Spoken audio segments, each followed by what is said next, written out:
Chapter 218, First Round, First Place. The middle-aged man's eyes were blood red as he stared at the medicinal plant in front of him. "I joined the sect 20 years ago," he said. "I've been an apprentice alchemist for half my life.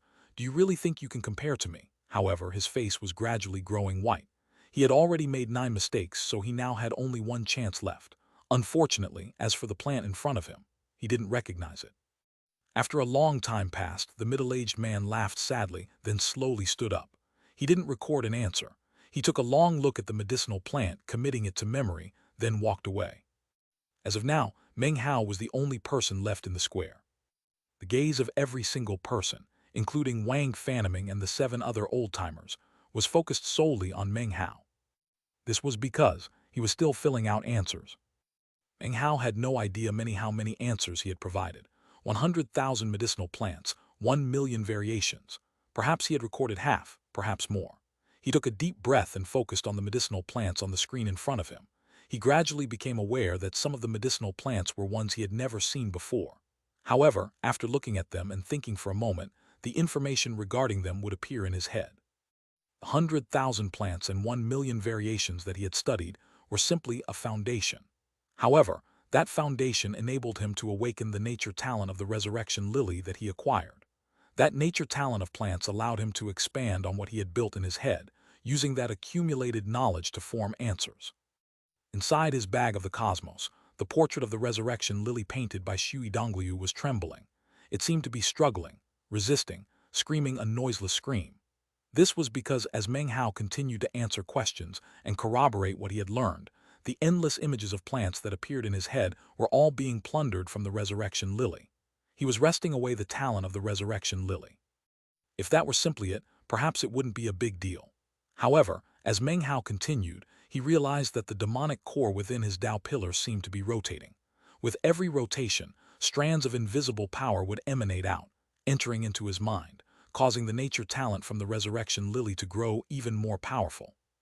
This examination of plants and vegetation was also a chance for him to steal away nature talent from the resurrection lily.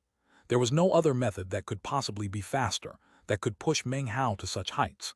This examination was essentially a huge stroke of good fortune. He proceeded on, even more lost in thought than he was before. He continued to fill out more and more answers, more and more quickly.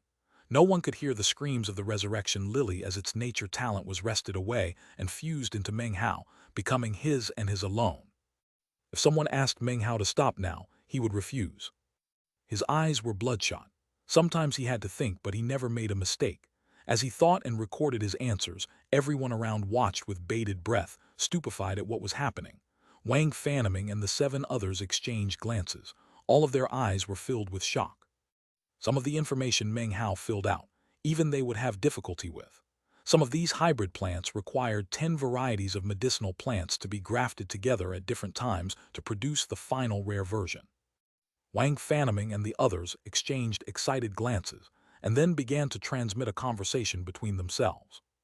100,000 medicinal plants, 1,000,000 variations, 10,000,000 hybrids, 3 realms of plants and vegetations. Mastering even the first indicates one has the nature talent required to become a master alchemist. In the southern domain, only violet furnace lords have enough talent to master the second realm. As far as the third realm goes, there are only 3, Grandmaster Pill Demon and the other 2 Grandmasters. Just how skilled is this Fang Mu when it comes to plants? He's simply inhuman. He's already passed the second realm and has now encroached into the domain of the third realm. If his alchemic skill is comparable to his talent with plants, then he will be able to rock heaven and earth. Not necessarily. His talent with plants is inhuman, but skill in alchemy is different. However, if he does possess some skill, then even if he doesn't become a violet furnace lord, he will surely reach the pinnacle of the furnace lord rank. It will all depend on the results of his alchemy and the level of the medicinal strength he develops. Ordinary master alchemists can produce about 30%. Only furnace lords can draw out 50% or more of the medicinal strength. Violet furnace lords can extract 70%. In all the southern domain, only Grandmaster Pill Demon and the other 2 Grandmasters can refine 90% or more. And Grandmaster Pill Demon is the only one who can concoct pills of 100% medicinal strength, pills that do not lose any effectiveness. As the 8 men continued their discussion, the apprentice alchemists watched on, dumbstruck. Their minds reeled as they watched Meng Hao. The other 10th-place finalists also watched on, some with admiration and respect, others with jealousy and discontent. Time passed, and Meng Hao continued on without stopping. As the medicinal plants flashed in front of him, his expression slowly grew more and more excited. More and more information flooded into his head, and the legacy demonic core inside him rotated even more rapidly. Meanwhile, elsewhere within the Violet Fate sect, on an isolated peak deep within the East Pill division, an old man sat cross-legged, observing a pill furnace which floated in front of him. He wore a white Taoist robe, and his entire person emanated the aroma of medicinal pills. His eyes were focused completely on the pill furnace. His features were not particularly impressive. However, his eyes were clear like deep springs. At first look, his white Taoist robe seemed ordinary. However, on each sleeve was embroidered a pill furnace. He was archaic, ancient, as if he had existed for countless years. As he looked at the pill furnace, he smiled. It was impossible to tell his cultivation base, but his presence on the mountain seemed to cause the clouds to disperse and the wind to calm. It seemed that with him present, the world would always be like that. Next to him was a young woman clad in a long, violet robe. She was consummately beautiful, although her brow was wrinkled in a frown. It was none other than Chu Yuyan. The old man was he who commanded high prestige and universal respect within the Violet Fate sect. He was the Grand Master Alchemist whose name had dominated the southern domain for 1,000 years. His 2 novitiates had forsaken him to become grandmasters in their own right. This was Pill Demon. Demons can take countless forms, just like the variations of medicinal pills. The day this old man achieved his Tao, he took the name Pill Demon. This Grandmaster Demon whose name had filled the southern domain 1,000 years ago now spoke. "Were you able to concoct the 3 mortalities pill?" he asked, shifting his gaze from the pill furnace to Chu Yuyan. "I failed again," she replied, frowning. "Master, the 3 mortalities pill is too difficult." She looked at the floating pill furnace. Old man shook his head and chuckled. With an expression that seemed to be filled with the emotion of many years, he looked off into the distance, toward the enormous statue of Reverend Violet East. Eventually, he looked back to the pill furnace. After some time passed, he spoke again. "Your heart is unsettled and is lacking in determination. It seems you still do not grasp the purpose for which Master asked you to concoct the 3 mortalities pill. In that regard, you could really learn something from him." He pointed toward the pill furnace. As he did, the furnace grew blurry, then magically transformed into an image of the Meng Hao on the square. When she caught sight of him, Chu Yuyan's brow furrowed instantly. She remembered him. She recalled how seeing him had for some unknown reason caused her heart to fill with irritation. It had filled her with an almost unstoppable impulse to beat some sense into him. Even afterward, she couldn't explain it. Casting eyes on him again today caused that same irritated feeling to reappear. "On the path of the Tao of Alchemy," Grandmaster Pill Demon said coolly, "talent is only an assistant. Unswerving determination is even more important." He waved his right hand and the scene disappeared. The pill furnace was once again a pill furnace. "Go back. When you finish concocting the 3 mortalities pill, then Master will permit you to leave the sect." With that, he closed his eyes. Chu Yuyan's lips curled into a pout. Clearly not happy but unable to do anything about it, she stamped her foot as she turned and left. For some reason the face of Meng Hao, or rather Fang Mu, appeared in her mind, and her irritation rose again. "I'm going to go see why this guy makes me so uncomfortable," she thought, clenching her jaw and transforming into a beam of light that shot off into the distance.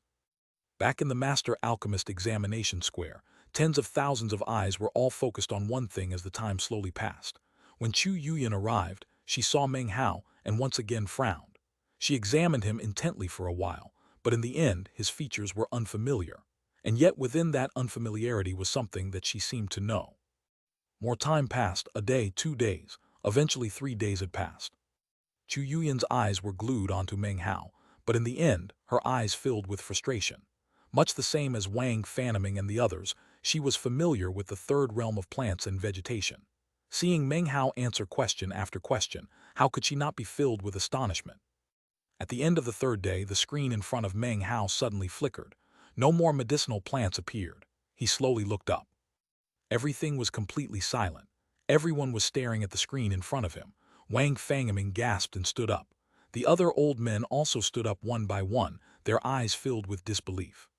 "He answered all the questions." Grandmaster Pill Demon personally prepared all of the images of the medicinal plants. In 1,000 years, no one has ever answered all the questions. Just what inhuman talent does he possess? As the words of Wang Fanaming and the others echoed out, the excitement that had suppressed for days by the surrounding apprentice alchemists suddenly exploded out. A deafening hubbub filled the air. No more questions. How is that possible? He answered all the questions. From ancient times until now, no one has ever done that. Is it possible that this Fang Mu will become another blazing sun of the East Pill Division? Even as the commotion filled the air, exhaustion washed over Meng Hao and he closed his dry eyes. He had no idea how long he had sitting there. Once the screen went out, his energy seemed to disappear. The knowledge of plants and vegetation in his mind seemed to surge with life, buffeting up against and overwhelming any ignorance that might have existed before. It surged again and again until finally it began to stabilize. Now that the ignorance had broken, Meng Hao wasn't sure the extent to which his skill with plants and vegetation would grow. He had attained instantaneous formula scrying. By simply placing a medicinal pill in his hand, he would be able to see the pill formula floating in his head. This was a realm that only violet furnace lords could achieve. Chu Yuyan took a deep breath as she stared blankly at Meng Hao. There was no doubt about it. Just looking at him caused her to feel irritated. And yet, she had to admit that Fang Mu's skill regarding plants and vegetation was beyond human. Chapter 219, Not Fair. As everyone seethed with excitement, Meng Hao stood up. As he did, everything gradually grew quiet. All eyes were focused on him alone, some filled with complicated expressions, some were purely envious, others were shocked or jealous. A variety of expressions were directed toward Meng Hao, who appeared to be extremely worn out. He turned toward Wang Fanaming and the others, clasped hands and bowed. Then, he left his workstation and found a place to sit cross-legged and meditate. Wang Fanaming took a deep breath.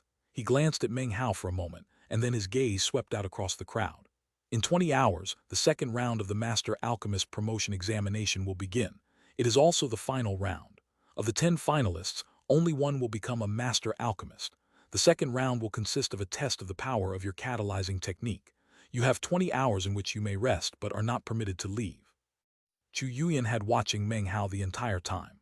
The shock had still not left her eyes.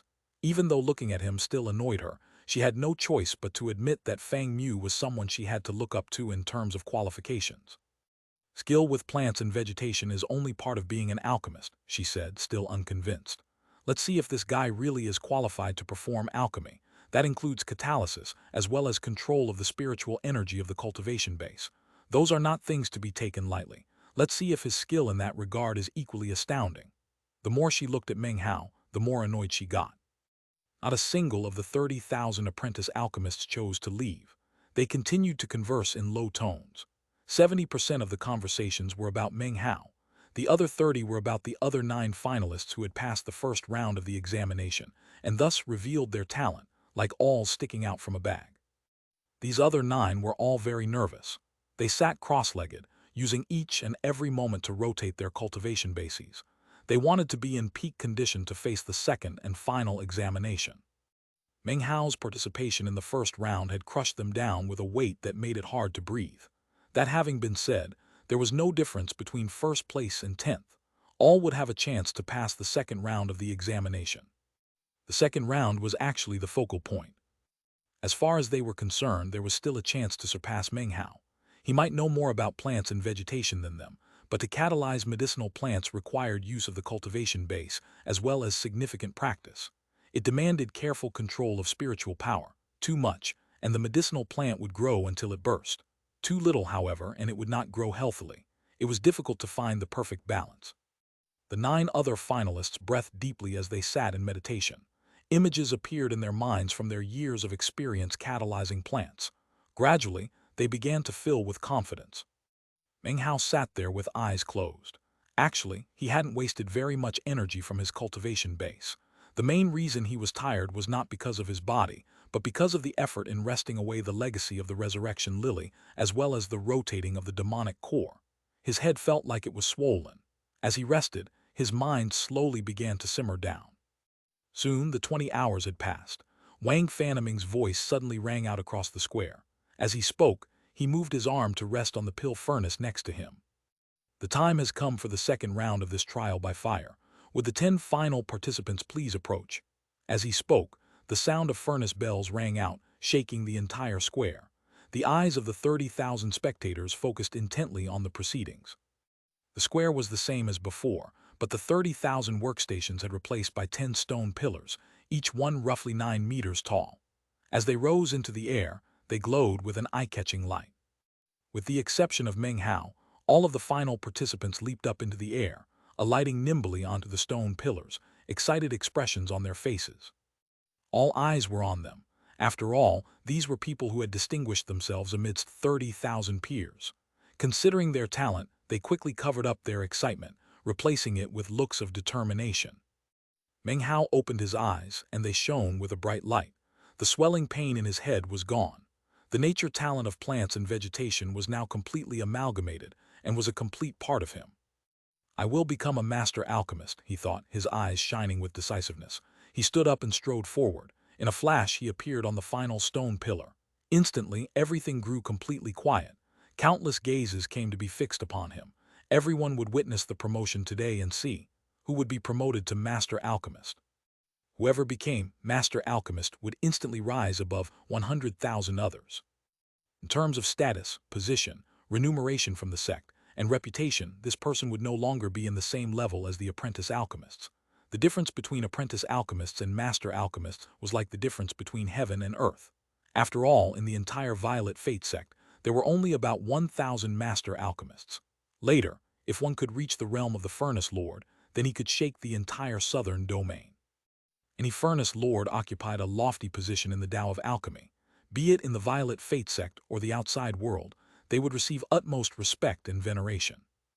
Within the whole of the Violet Fate sect, there were currently only around 100 Furnace Lords. 8 of that group were Violet Furnace Lords. They existed just beneath the 3 Grandmaster Alchemists as the pinnacle representatives of the Tao of Alchemy. All of the other great sects and clans thirsted to have any one of this group join them. They commanded extreme respect from one and all. Everyone was watching as Meng Hao stepped onto the pillar. Wang Fanming and the others exchanged glances. One of the old men lifted his arm to push down onto the surface of the pill furnace. It began to emit a droning sound and then opened up. 10 beams of light shot out and then came to rest, floating in midair. The globes of light were blurry and indistinct, making it impossible to see what was inside. 10 different types of medicinal plant seeds, all of different categories. Candidates make your selection. Whoever catalyzes theirs to the most mature degree will be a master alchemist. With the exception of Meng Hao, the eyes of everyone on the stone pillars began to glitter brightly. They looked up at the 10 indistinct medicinal plant seeds.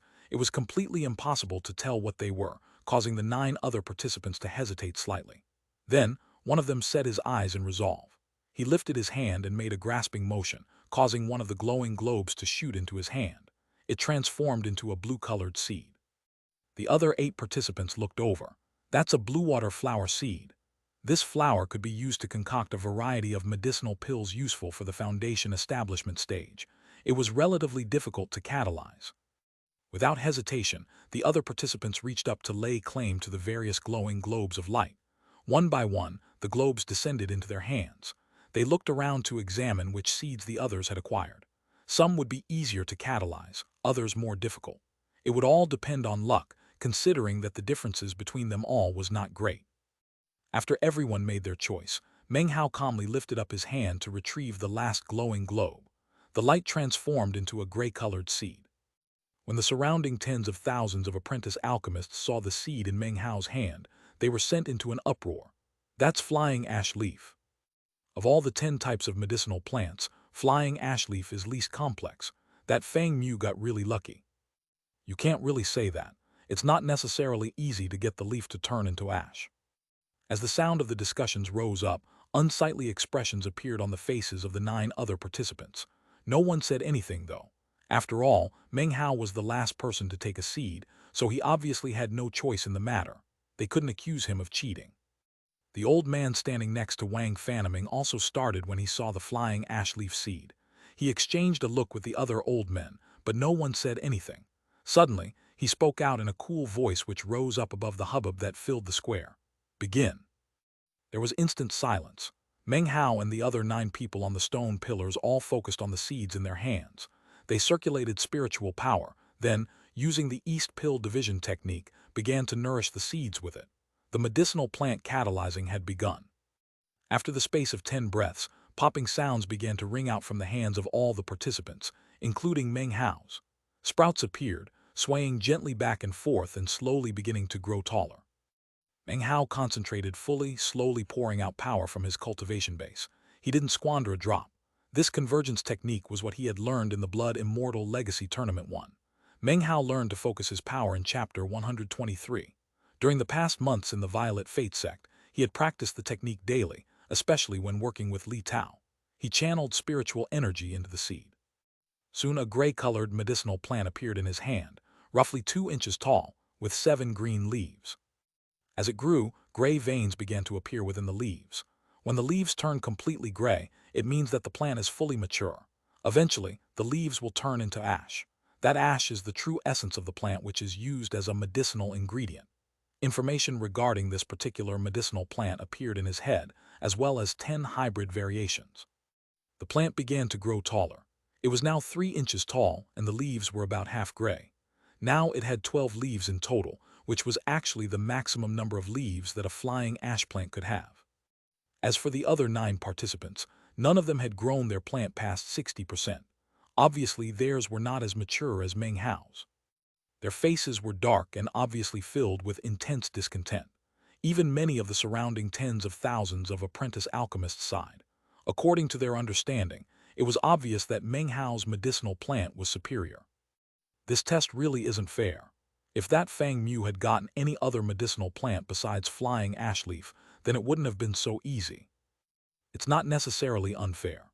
The flying ash leaf might just be particularly suited to Fang Mu's spiritual energy. If someone else got it, they might not necessarily find it so easy. Growing that particular plant isn't simple.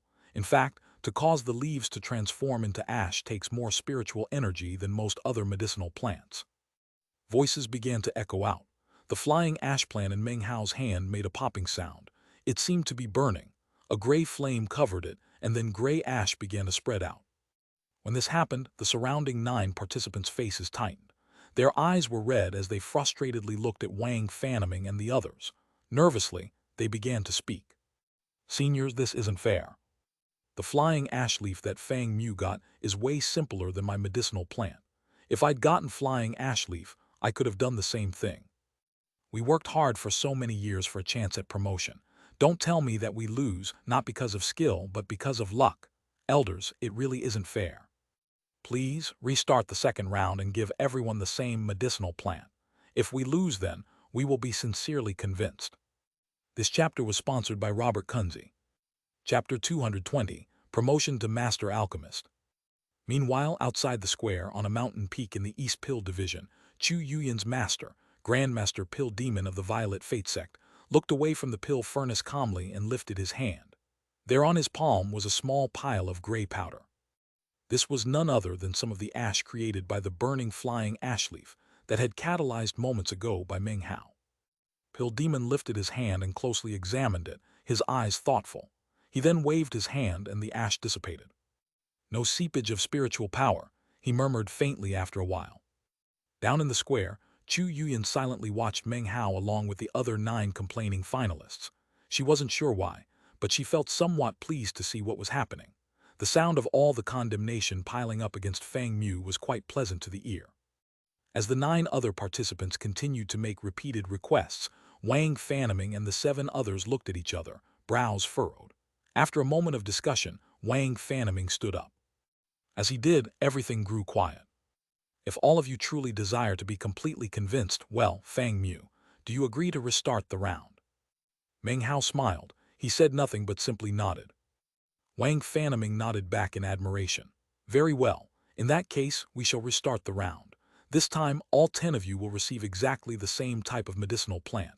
Those who do not win will have no grounds for complaint." He waved his right hand, and 10 identical seeds shot out toward Meng Hao and the others. The seeds were crimson and emanated a plant-like aura. "Crimson spirit sapling," thought Meng Hao, his eyes glittering. The hearts of the other 9 participants trembled. They frowned as they examined the crimson seeds in front of them. A collective gasp could be heard from the onlookers as they peered forward. So, it's a crimson spirit sapling. That's a medicinal plant useful for the great circle of foundation establishment. It has the appearance of a fire type, but actually, all types of spiritual energy can be used to nourish it. Considering the level of our cultivation bases, catalyzing a medicinal plant like that would be just too difficult. On the pillars, all the participants except for Meng Hao hesitated for a moment, then clenched their jaws and grabbed the seeds which floated in front of them. Then they used all the power of their cultivation bases to begin catalyzing. Meng Hao reached up and took the seed into his hand. He looked at it closely, then closed his eyes for a moment. When he opened them, a violet glow appeared in his hand, encircling the crimson seed. Spiritual power emerged, and the catalyzing began. After enough time passed for an incense stick to burn, one of the middle-aged men on the pillars began to sweat profusely. His face was pale white, and his body trembled. However, he gritted his teeth and slapped his bag of holding to produce a spirit stone. He gripped the spirit stone in one hand and catalyzed the crimson spirit sapling in the other. One by one, the other participants began to follow suit. An hour passed. Soon all of the participants, excluding Meng Hao, were relying on spirit stones to catalyze the plants. One and all had pale faces and bloodshot eyes. Only Meng Hao looked as calm as ever. His gaze was fixed on the crimson spirit sapling as he carefully controlled his spiritual power. Not a drop leaked out. All of it poured into the seed of the crimson spirit sapling. Clearly, none of the other participants were able to do such a thing. Of all the spiritual power they sent out to nourish the medicinal plants, only 30% actually ended up being used. Another hour passed. The man who had the first to produce the spirit stone suddenly staggered. Face white as a sheet, he coughed up a mouthful of blood and took a few steps back. He stared mutely at the seed in his hand. He had expended all of his power and hadn't been able to produce a single sprout. He shook his head bitterly and chose to withdraw. Not much time passed before a second, third, and then fourth participant left. By the time more than 2 full hours of the catalysis round had passed, only 5 participants were left. It was then that a popping sound rang out, causing everyone to look toward Meng Hao's right hand. There in his palm, a sprout suddenly popped out from the crimson seed. Moments later, a sprout popped out from the seed of one of the other competitors. This seed belonged to the man who had lasted in the first round of the competition longer than anyone else except Meng Hao. His face was somewhat unsightly, as he tightened his grip on the spirit stone in his hand, and then gave Meng Hao a grim look. As for the other 3 participants, their faces were white. Despite using all the power they could muster, they were still unable to cause the crimson spirit sapling seed to sprout. All of them withdrew. The true test of the second round had arrived. Once again, it was a battle between the middle-aged man and Meng Hao. "I prepared a lot of spirit stones for this part of the examination," said the middle-aged man, his eyes red. "There's no possible way that I can lose to you." The pillar he stood on was situated directly opposite of Meng Hao. He looked up and glared at Meng Hao, then pushed down on his forehead. A roaring sound filled the air as his cultivation base suddenly began to soar. It flew from the 8th level of qi condensation all the way to the 9th, the great circle of qi condensation. Clearly, he had suppressing his cultivation base the entire time, all with the intention of unleashing his true power in the end of the catalysis exam. In this way, it would only take one step to sweep past any opponents. When the man's cultivation base suddenly erupted, it caused quite a commotion among the onlookers. At the same time, the crimson spirit sapling seed in front of him slowly began to grow. Meng Hao's expression was the same as ever. He didn't employ the power of his foundation establishment cultivation base. He relied only on the spiritual power of qi condensation to catalyze the crimson spirit sapling. He completely ignored the middle-aged man, and in fact closed his eyes to focus solely on catalysis. More time passed.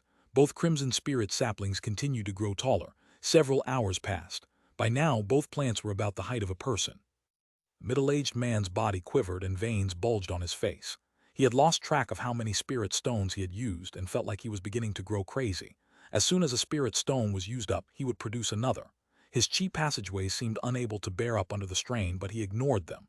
Determination filled his eyes. He must win. He must become a master alchemist. For that, he would charge on regardless of anything. Finally, blood sprayed from his mouth, and even as his body trembled violently, he pushed all out with his cultivation base, which was now beginning to sink down in level. spiritual energy which stemmed from his very life force poured out to catalyze the crimson spirit sapling. This instantly caused the plant to grow up about 3 meters. As of now, it no longer looked like a sapling, but instead a tree. The middle-aged man staggered backwards several paces, unable to continue. He had already risked his life, and to continue on would no longer be risking it, but delivering it up. His chi passageways burned as if with fire, causing his entire body to spasm. Sweat poured out, and his cultivation base continued to sink lower. Despite all this, his eyes glowed with loftiness and pride. Amazed discussions instantly broke out among the surrounding apprentice alchemists. Even Wang Fanaming and the others exchanged glances. Chu Yuyan nodded her head. Clearly, what he had done was no slight accomplishment. My crimson spirit sapling had grown so tall it's now a tree. Your sapling isn't even 70% as tall as mine. Let's see how you secure the master alchemist position now. For the first time, Meng Hao looked over at the middle-aged man. I'm not finished yet, he said coolly. The crimson spirit sapling in his hand slowly began to grow higher. From 70% of the height of the other man's, it grew to 80, then 90. In the time it takes an incense stick to burn, the middle-aged man's face grew paler and paler.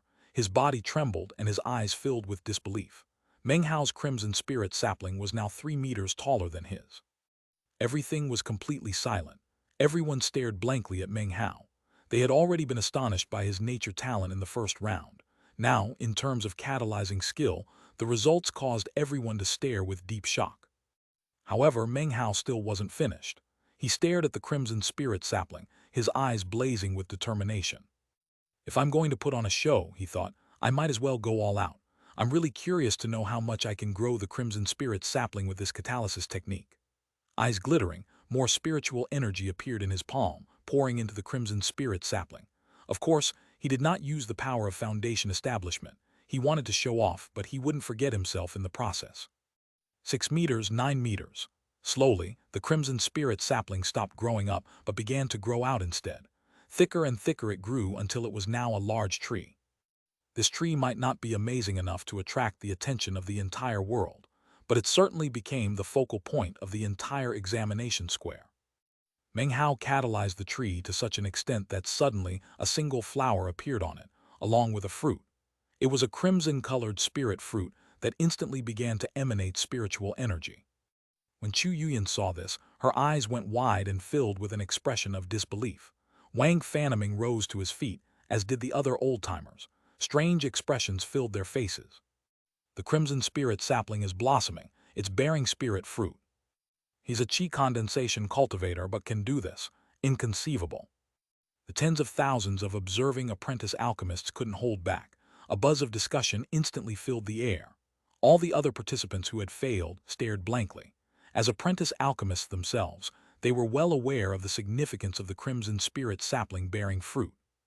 Crimson spirit saplings can be used to refine medicinal pills for the great circle of foundation establishment. But their fruit contain the essence of the entire plant. They can create medicinal pills for the early core formation stage. I can't believe Fang Mu did it. This technique can catalyze out all types of medicinal plants suitable for the chi condensation stage, and even some for the foundation establishment stage. But it's impossible to use on medicinal plants needed for the core formation stage. And yet, he actually catalyzed crimson spirit fruit. As the sound of conversation drifted in the air, Meng Hao took a deep breath and waved his right hand. The crimson spirit sapling abruptly trembled, as if it had suddenly lost its source of power. It began to wither. Even as it withered, though, Meng Hao's left hand reached up and grabbed the crimson spirit fruit. Without a moment's hesitation, he placed it into his bag of holding. The 9-meter-tall crimson spirit sapling was now completely withered. Amidst the continuous buzz of conversation, Meng Hao hopped off of the stone pillar. Wang Fanaming took a deep breath, then gave Meng Hao a deep look and said, "The person promoted to Master Alchemist today is Fang Mu." His voice rang out across the square, and then seemed to enter the pill furnace and echo out throughout all the valleys of the entire East Pill Division. All 100,000 apprentice alchemists heard each and every word. Chapter 221, A Newcomer to the Tao of Alchemy. Time flashed by. Soon 2 months had passed. Meng Hao still resided in District 1 Valley 1. However, he was no longer located next to the stream. On one of the mountains that formed the valley, a narrow path wound up to the peak, where there was an immortal's cave. Clouds drifted past its green stone door. From here, one could see the entire valley below. The spiritual energy was thicker, and within the mountain lay a vein of fire. This was the Immortal's Cave that had been bestowed upon Meng Hao after he was raised to Master Alchemist. Only Master Alchemists could live in the upper reaches of the mountains. There, separated from the apprentice alchemists, they could enjoy the special privileges they had earned as Master Alchemists. For example, they could seek apprentice alchemists to serve as assistants. Furthermore, for slight compensation, they could acquire various pill formulas and even medicinal plants from the sect. The only demand placed upon Master Alchemists was that they meet the monthly quota of medicinal pills. To receive less common medicinal plants and pill formulas, they had to turn over a greater quantity of medicinal pills. The more they provided, the more they were rewarded. After becoming a Master Alchemist, it was also possible to engage in trade with other Master Alchemists. All of this was designed to improve knowledge and familiarity with alchemy, and to increase the quality of the medicinal pills produced. On this day, a roaring sound filled Meng Hao's Immortal's Cave. Despite the sealed door, the sound echoed far and wide. Down in the valley, the apprentice alchemists looked up toward Meng Hao's cave, unable to contain their admiration and envy. Such roaring had become frequent in the 2 months since his promotion. Inside, Meng Hao was covered in filth and grime. He watched the pill furnace explode with a bitter laugh, then sighed and flicked his sleeve to collect the broken pieces and medicinal remnants. He frowned as he sat on the stone platform. Concocting pills is not easy, he said. The slightest lack of control of the earthly fire can ruin the pill and shatter the furnace. I've destroyed 47 furnaces in the past 2 months.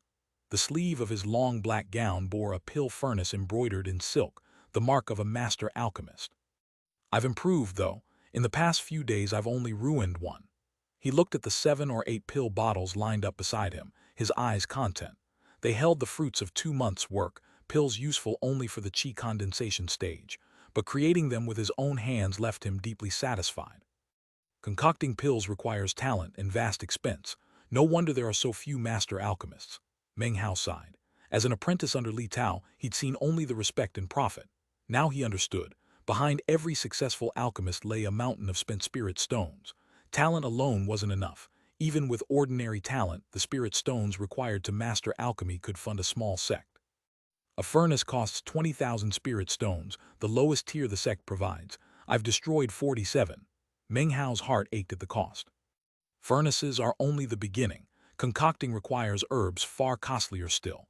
A single pill may need dozens of varieties, but worst is my 1 in 10 success rate. He took a breath. The rarer the ingredients, the older the formula, the higher the quality, the likelier I fail. He sighed. However, now that I'm a master alchemist, there are also a lot of perks. For example, this medallion. He slapped his bag of holding to produce a white medallion. It felt cold in his hands and seemed to be made of jade, and yet not. A pill furnace was carved on one side, along with calligraphy that read Blacklist. Pill Blacklist.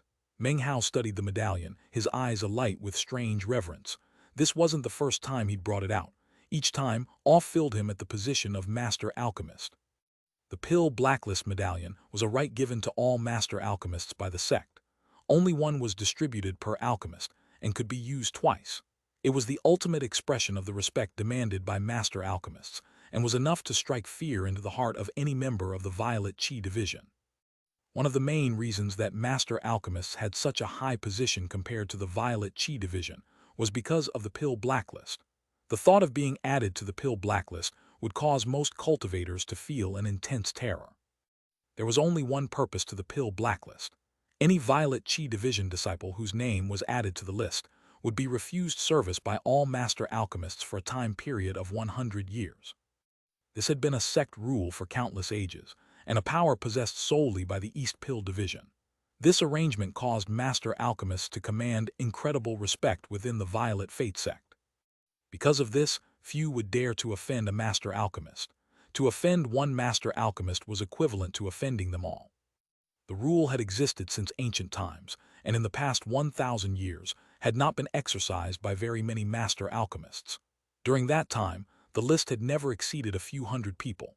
Considering there were nearly 10,000 disciples within the inner sect, that wasn't a very large number. To master alchemists, not using the Pill Blacklist made it that much more of a deterrence. After all, after the second usage, its effectiveness vanished.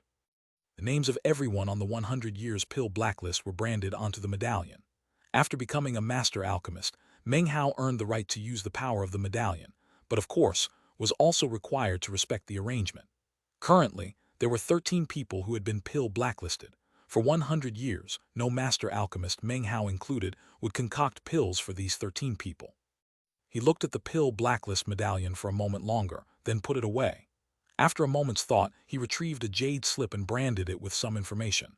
Then he ignited it. In the blink of an eye, it disappeared. Not much time passed before he heard a voice from outside the Immortal's cave. He lifted a finger, and the door to the Immortal's cave opened. A pretty girl entered who appeared to be about 18 or 19 years old. As soon as she entered the Immortal's cave, her nose wrinkled as if she were gagging on the odor of the exploded pill furnace. "Alchemist Fang," she said with a smile, "I realized I hadn't heard from you in quite some time." She produced a new pill furnace from her bag of holding and handed it to him with a smile. The girl's name was Lin Rui, and she was in charge of daily affairs for master alchemists. Her cultivation base was not very high, but according to the rumors, one of her clan members was a violet furnace lord. Furthermore, she had a pleasing personality. Therefore, many of the master alchemists had taken a liking to her. Over time, she came to take care of whatever the various master alchemists needed. For example, during the past 2 months, she had delivered pill furnaces to Meng Hao on 46 different occasions. Today would be the 47th. Slightly embarrassed, Meng Hao accepted the furnace and jade slip. As a master alchemist, he didn't pay up front. The sect provided furnaces, pills, and formulas willingly. But nothing was free. All came on credit, repaid through medicinal pills. "How much do I owe?" he asked, looking at the jade slip with a frown.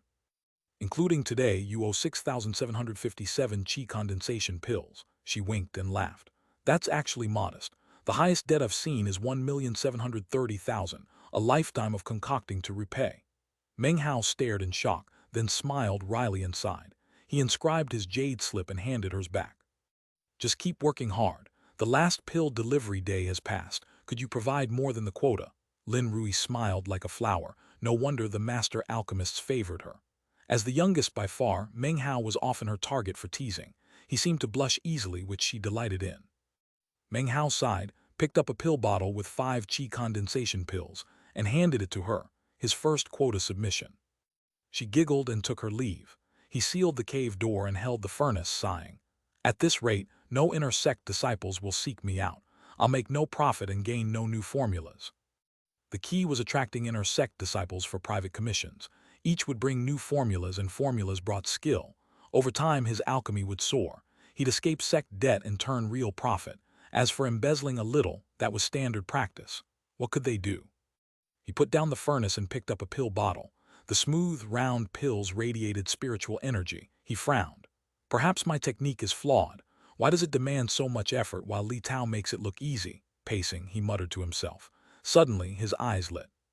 He raised his hand and the furnace floated to him. Eyes bright, he slapped his bag and 10 plants emerged. His hands flew, extracting sap and preparing ingredients in moments. He set them in the furnace. Stamping his foot, he ignited the ground before him. The area glowed red with intense heat. He suspended the furnace 3 inches above and began gesturing incantations. The furnace rose and fell at intervals.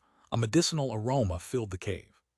Sitting cross-legged, he placed his hand on the furnace and poured spiritual energy into it. A catalyzing technique he'd learned from Li Tao, one that not only increased medicinal potency, but was essential to the process itself. His eyes blazed. He adjusted the furnace as needed, occasionally adding herbs or removing sediment. Where he once spent 10 or 12 hours, 6 sufficed. He removed the furnace from the heat and opened the lid. 4 qi condensation pills emerged, still soft, hardening in the air. "I was wrong." He examined these crude pills, then retrieved the other bottle, pills made painstakingly perfect. Comparing them, enlightenment flooded his eyes. "The refined pills are 70–80% strength. These crude ones 30 or 40%. My old method was too strenuous. Had I known better, I'd have spared these furnaces." He stored the pills, lost in thought. Twice the difference, but why? Time spent refining shouldn't matter this much. Li Tao's pills for himself and others show little variance. He frowned, muttering. Then his eyes flashed with new insight. "My perfect foundation. My spiritual power is mine alone, doesn't return to heaven and earth. My 5 Tao pillars surpass foundation establishment. When used to concoct pills, it infects them with my aura, perhaps making them perfect. The furnaces shattered because they couldn't contain perfect pills. His eyes burned as he considered it, and the theory felt right. He thought on it further when his expression flickered. He looked at the Cosmos bag. From the blood mask came the meat jelly's weak voice. I can't hold on, I can't support your transformation anymore. I should never have lent my power out. Meng Hao, I must shed, I'm finished. 1 month, I need 1 month. You must. Be careful. The voice faded to nothing. Meng Hao's features flickered and his true face returned. As luck would have it, it was at this exact moment that the voice of Chu Yuyan could be heard outside his immortal's cave. Fang Mu, open up your immortal's cave, I want to talk with you about something. This chapter was sponsored by Quentin Nivon, Robert Kunze, and D.S. Chapter 222, Signs of Rocking the Violet Fate Sect. Meng Hao's face tightened, features shifting to his old self, dark-skinned, cultured, refined, scholarly, with a demonic edge and hint of callousness. Meng Hao frowned, ignoring Chu Yuyan's voice drifting in. Fang Mu, she called again, her brow furrowed. She'd come to examine him to discover why he vexed her so. The cave door was sealed. No sound from within. Displeased, Chu Yuyan snorted. She de-learned Fang Mu hadn't left for days, and Lin Rui had just come from delivering a furnace. You seal the door and won't come out or speak, she said coldly. Are you hiding something from me, Fang Mu? Meng Hao ignored her, slapping his bag to produce the blood mask. He entered it with his spiritual sense. The meat jelly had lost shape-shifting. No longer a parrot, it was a lifeless rectangular slab radiating death. Hard as stone. After examining it, Meng Hao withdrew his sense and sat in thought. It lent me transformation power, so now it must shed. 1 month. He felt relieved. He could manage a month if he stayed hidden and didn't leave the cave. Chu Yuyan here is troublesome, he thought, looking at the door. Fang Mu, get out now. He closed his eyes without response. The time of an incense stick burned away. Chu Yuyan's eyes flared with rage. Something was wrong, but she couldn't fathom why Fang Mu would act this way. Nothing to say, she said. Fine, I'll get a door-opening medallion. Last chance, Fang Mu, are you home? No, he said coldly. Chu Yuyan stared in shock. Recovering, she took a hateful glance at the door and transformed into a beam of light that vanished. He withdrew the shedding meat jelly and placed it before him. After a long look, he sighed and closed his eyes to meditate. Lin Rui returned to the pill pavilion and recorded Meng Hao's submission, marking it Fang, and adding it to the collected bottles from other master alchemists. The pills would be organized and delivered to the Violet Qi Division's honor guard for distribution to outer sect Qi condensation disciples. Before distribution, a Violet Qi Division inspector would verify their safety. Half a month passed. Meng Hao wasted less material, no longer exploded furnaces, and produced increasingly more pills. Soon after, the Qi condensation pills were delivered to the Violet Qi Division for their bi-weekly distribution. Su Zhonglun, mid-foundation establishment, had once been an apprentice alchemist. Unable to reach master rank with a lowly clan, he'd switched to the Violet Qi Division to focus on techniques. Because of his alchemy background, he inspected pills for distribution. Only approved pills reached the disciples. Long experience made him expert at detecting authenticity and medicinal strength at a glance. The East Pill Division batch arrived. Su Zhonglun sipped tea, unsealing bottles one by one, sniffing each, a routine task, a servant attending him. All the same, he sighed, no difference between them. Master alchemists are master alchemists. He unsealed another, drank tea, then raised the bottle to his nose. His expression shifted. He sniffed again, narrowed his eyes, turned the bottle and dumped 5 pills into his hand. After examining them closely, shock flooded his face. These, he stood abruptly, overturning his tea. The servant gasped. Su Zhonglun adored tea and spilling his would bring punishment, yet he hadn't even noticed. The medicinal strength, how is this possible? Who made this? He picked up the bottle and saw Fang inscribed. Fang, there are thousands of master alchemists surnamed Fang. Which one? His eyes shone as he carefully replaced the pills and panted. Such strength, far beyond ordinary, if only they were foundation establishment pills. His eyes flashed and he shot toward the inner sect. Meng Hao didn't know the stir his pills had caused. He sat in the cave, frowning at the desiccated meat jelly. If it remained like this after a month, all his progress in the sect would be lost. Anxiety deepened as Lin Rui, Li Tao, and Chu Yuyan came calling. Meng Hao stalled them all but couldn't sustain it long. After 20 days, cracks appeared on the jelly. Daily they multiplied, life signs emerging. Meng Hao felt relieved. A few more days and only one remained. The jelly was nearly covered in cracks, life force throbbing within. It struggled to break free. He waited silently. Dawn came. Dense cracks covered the surface. Splintering sounds filled the cave as the reborn meat jelly neared breakthrough. He could only watch. Bai Yunlai's excited voice sounded from outside. Fang Mu, open up, great news. I'm concocting pills, Meng Hao replied immediately. Wait a moment, brother Bai. What pills? Bai Yunlai's voice urged. Finish quickly. I secured an inner sect disciple commission for you. He needs pills. If you succeed, word spreads, more disciples come. This is important. They'd grown close over the year. Bai Yunlai had labored to arrange commissions and finally succeeded. Meng Hao laughed bitterly. Before, he'd seized any such chance. This was crucial to distinguish himself from 1,000 other master alchemists. No one had sought him in 3 months. Missing this first chance meant missing all others. But now, he was about to speak when his expression flickered. He watched the meat jelly. Outside, a thunderous boom erupted from the cave. It shook the entire valley, echoing across the mountains.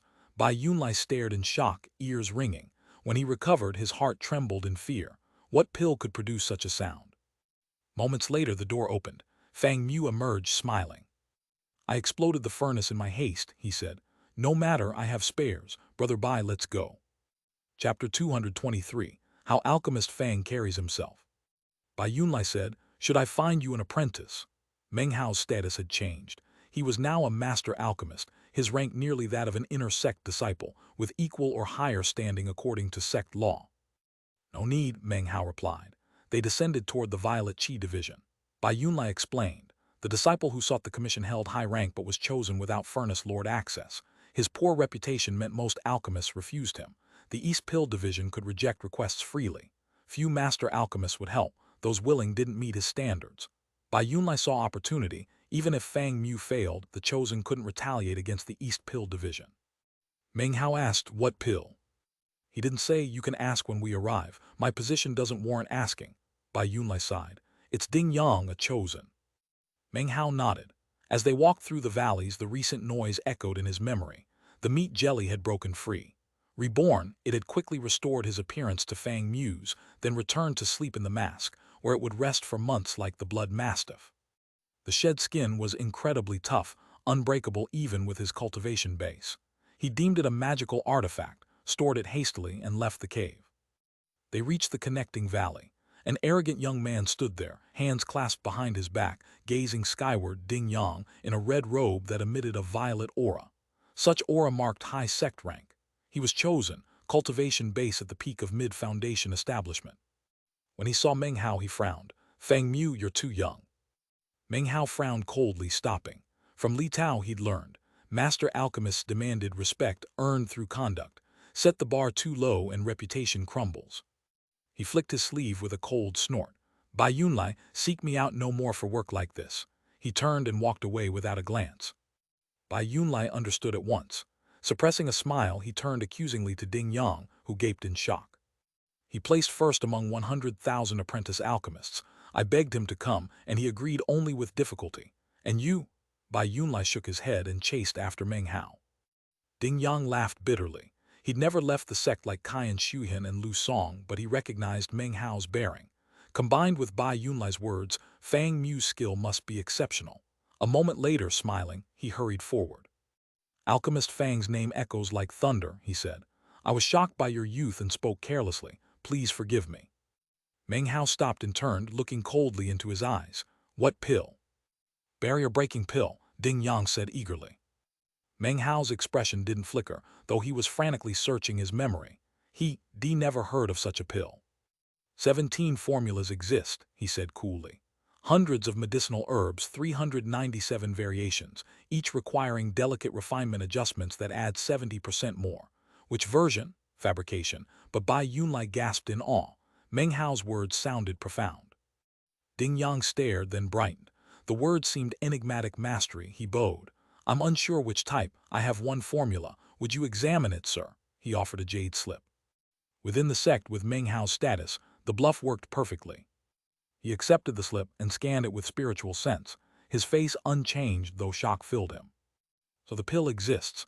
The The barrier-breaking pill can only be consumed twice in a lifetime. A third use brings instant death. Medicinal plants and toxic vegetation interact to create an explosive mixture that stimulates the chi passageways, enabling breakthrough past bottlenecks. He fell silent, thinking. Ding Yang watched nervously. He'd consumed one barrier-breaking pill before and failed the critical breakthrough at the last moment. Now only one remained. Worse, he'd offended all furnace lords and master alchemists. Even if one agreed, he'd doubt the results. To Fang Mu, this was routine. To him, it was his final chance. Success meant reaching late foundation establishment. He'd chosen Fang Mu but wavered, wanting to gauge the alchemist's demeanor before deciding. The medicinal strength mattered crucially. His previous pill was ordinary. Had it been stronger, he wouldn't be here. After a moment, he returned the slip and muttered before approaching Ding Yang. "Raise your hand." Ding Yang hesitated, narrowing his eyes, then lifted it. Meng Hao clasped his wrist and sent spiritual power through him. "Don't resist," he said coolly. He poured chi condensation power into Ding Yang, who watched hesitantly but allowed it to circulate. Meng Hao quickly determined the required medicinal strength. He also detected medicinal remnants from the first barrier-breaking pill within Ding Yang's body. "You've consumed one barrier-breaking pill before," he said, withdrawing his power. Ding Yang gasped, eyes bright with shock. He'd never told anyone. "I'll help," Meng Hao said calmly. "Prepare 6 sets of ingredients and 30,000 spirit stones." Other alchemists asked only 3 sets and 10,000, Ding Yang said slowly. "My pill guarantees breakthrough," Meng Hao replied coolly, with unmistakable authority. "Truly?" Ding Yang gasped, his eyes blazing. Fang Mu was different from all others. "If you doubt me, forget it," Meng Hao said, turning to leave. Ding Yang's heart twisted. In moments, determination settled on his face. Fang Mu's difference, his detection of the previous pill, it was enough. Without hesitation, he produced a bag, filled it with ingredients and spirit stones, and handed it to Meng Hao. "In 2 weeks at twilight, collect your pill," Meng Hao said. He left with Bai Yunlai, his black gown fluttering, a scholarly aura and medicinal scent trailing him, otherworldly. This chapter was sponsored by Joseph Gan. Ding Yang's name in Chinese is Chinese letter Ding Yang. Ding is a common surname that has many meanings. Yang means brave. Chapter 224. Medicinal pills can foster life, poison can exterminate it. Bai Yunlai held his tongue the entire way back. Reaching the cave, he finally spoke. "Fang Mu, your plan." "I need spirit stones. I asked for 6 sets because I'm giving one barrier-breaking pill to you. You've been stuck at the 8th chi condensation level for years." He clasped Bai Yunlai's shoulder, entered the cave, and closed the door. Bai Yunlai stood alone for a long moment, then clasped hands, bowed deeply, and left. His thanks went unspoken but were branded on his heart. 7 days passed. Meng Hao sat with 3 barrier-breaking pills before him. He picked one up. "The difference between pills and poison is will. If I intended murder, I could adjust the poisonous elements of this pill. The consumer would be exterminated. Even with caution or a taster, I could engineer self-change. Undetectable death." He sat silently, thinking of all the pills he'd consumed over the years. He'd understood nothing of alchemy then. The realization terrified him. "I'll consume only pills I concoct. For others' pills, I must use my full alchemy knowledge to identify them before consuming. The Tao of alchemy and the Tao of poison differ only in will. Medicinal pills foster life, poison extermination. A true alchemy grandmaster is also a poison grandmaster." He closed his eyes. Images of plants filled his mind, endless varieties with poisonous elements. Combined rightly, they became lethal, different potencies for different cultivation bases. After long thought, his eyes opened, glowing with enlightenment. Concocting the barrier-breaking pill had been a baptism. His understanding of the Tao of alchemy had deepened profoundly. "One day, when I match Grandmaster Pill Demon, I'll dispel the Resurrection Lily's poison." His eyes blazed. The glow faded. His mind grew calm. Despite being mid-foundation establishment with 5 Tao pillars, his alchemy understanding magnified his battle prowess immensely. With poison pills, Zhou Jai would be trivial no matter his techniques. He took out the meat jelly's shed skin pieces. He'd spent recent time studying them, searching for uses. The skin was unbreakably hard, refinement failed, but much had shattered to dust which he'd collected. Closing his eyes, he thought, "I must find use for this, and I need more than alchemy, my Tao pillars need work. I should gradually reveal higher cultivation out in the sect." He frowned. I need mid-foundation establishment pill formulas. He left for Li Tao. At dusk, he returned with the spirit platform pill formula, traded for the barrier-breaking pill formula. With the formula, he decided to concoct one. He needed only one. The herbs could be acquired on credit as a master alchemist. 7 days passed. His eyes snapped open. He'd finished absorbing the spirit platform pill, but refining had consumed several ingredient sets, and the medicinal strength wasn't ideal. Without other formulas, I'm stuck. The rare herbs for this one can't be credited. I must pay up front. My only path is reputation. More inner sect disciples means more profit, more skill. Then I can buy rare herbs for my own pills. He collected the pills and left the cave as dusk fell. Leaving the cave, he ran into Bai Yunlai. It was Ding Yang's appointment day. They walked together to the meeting place. Ding Yang had arrived early, nervous but composed. His eyes lit when he saw Meng Hao approach. Meng Hao slapped his bag, producing a pill bottle that flew toward Ding Yang. "Don't consume this at night," he said flatly. "Only at high noon when the sun burns brightest, then the medicinal strength peaks." He turned and left without another glance. Ding Yang took the bottle and stared after Meng Hao for a moment. Then he too left, silent. At high noon the next day, Ding Yang sat cross-legged on a wide stone platform in his cave. Restrictive spells surrounded him. He breathed deeply, producing Meng Hao's costly pill. Hesitation flickered in his eyes, then hardened to determination. "Fang Mu, if you've tricked me, this isn't over." He clenched his jaw and swallowed the pill. Instantly, roaring filled his mind. His body quivered as furious spiritual energy exploded within. 3 days passed. His body shook continuously. On the evening of the third, his eyes opened. Late foundation establishment power rippled out. His eyes blazed with excitement. Trembling, he rose and examined his cultivation base. His heart surged. He lifted his head and laughed with joy. His laughter attracted nearby inner sect disciples. Shock registered on their faces. Ding Yang broke through. He was stuck for years. News of his breakthrough shook the inner sect. Late foundation establishment meant conclave promotion. An old stagnation suddenly transformed him into competition. A mere breakthrough alone would focus all eyes on Ding Yang, but Bai Yunlai had watched the cave. The moment breakthrough occurred, he leveraged all resources to spread the news that Fang Mu had concocted the pill. He borrowed Ding Yang's momentum to spread Fang Mu's fame like storm winds through the inner sect. Within days, all inner sect disciples discussed both men. For inner sect disciples, reputation mattered more than skill. Bai Yunlai's push and Ding Yang's breakthrough combined to spread Fang Mu's name across the inner sect instantly. Ding Yang had no reservations. He gladly let Fang Mu use his name, and whenever asked about breakthrough, he explained that Fang Mu's pill made it possible. His endorsement verified Fang Mu's excellence, prevented offense, and built karma for future commissions. Fang Mu's reputation grew among inner sect disciples. All knew alchemist Fang, yet inner sect disciples kept personal alchemists. Rumor alone, even with Ding Yang's breakthrough, wasn't enough. Many hesitated.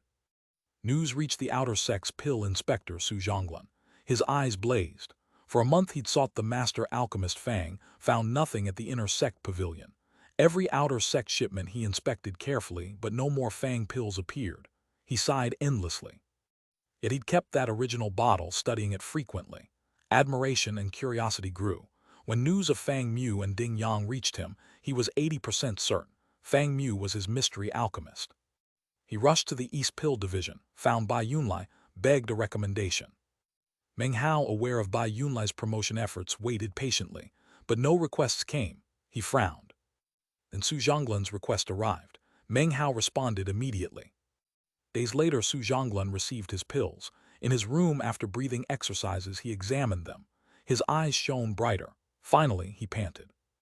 "I supplied 50% strength herbs. This pill is also 50%. Only a furnace lord could do this. Ordinary alchemists max out at 30%. This is astonishing. Fang Mu, a master alchemist, concocts like a furnace lord." Unable to contain himself, he took the pill into his mouth. Hours later, his eyes opened. Chapter 225, Rising to the Pinnacle. Repeated consumption weakens efficacy. Medicinal plant degradation. A 50% strength pill's true value is immeasurable. Now certain of Fang Mu, Su Zhonglan decided they must become friends. His rise is assured, but reputation still grows. Many hesitate. Helping now builds tremendous karma. He saw what Ding Yang did, but understood better Fang Mu's mastery and its worth. Commotion rose. Su Zhonglan made progress without breakthrough and openly praised Fang Mu's pills throughout the inner sect. He'd extract 2 pills of the same type, one by Fang Mu, one by another, and compare them point by point. Ding Yang, then Su Zhonglan, combined with Bai Yunlai's momentum, consumed all inner sect discussion for half a month. Finally, inner sect disciples began seeking Fang Mu. At first, a disciple here or there tested the waters through Bai Yunlai. Meng Hao accepted all requests. When furnaces exploded from use, he replaced them immediately. The first 3 or 4 disciples collected their pills and left. Xianxia early foundation establishment was unremarkable, having sought one master alchemist before. He was short on spirit stones, getting pills only through sect distribution. He sought Fang Mu because his name was rising. This might be his sole chance. In his cave he held 10 pills. Taking a deep breath, he swallowed one. Immediately his eyes widened in disbelief. The pills didn't look special. After absorbing all 10, he breathed deeply, produced a second bottle of 2 pills, consumed them. More disbelief. Before, the alchemist's pills did little, just energy. But Fang Mu's are incredibly potent. 50% more spiritual energy, he panted, eyes shining. Any inner sect disciple who couldn't grasp this was unworthy. Without hesitation, he rushed to find Fang Mu, wanting more before others realized the advantage. Yet approaching the East Pill Division, he found other recently commissioned disciples arriving, all excited. They exchanged glances and shot together to find Bai Yunlai. Before, they'd simply tested. Now things were different. They lacked Su Zhonglan's analytical skill. But after consuming, they knew Meng Hao's pills were extraordinary. If normal pills were 100%, his were 150%. At least 50% stronger, making the disciples ecstatic. They didn't know the broader truth. In the southern domain, master alchemists rarely exceeded 30% strength.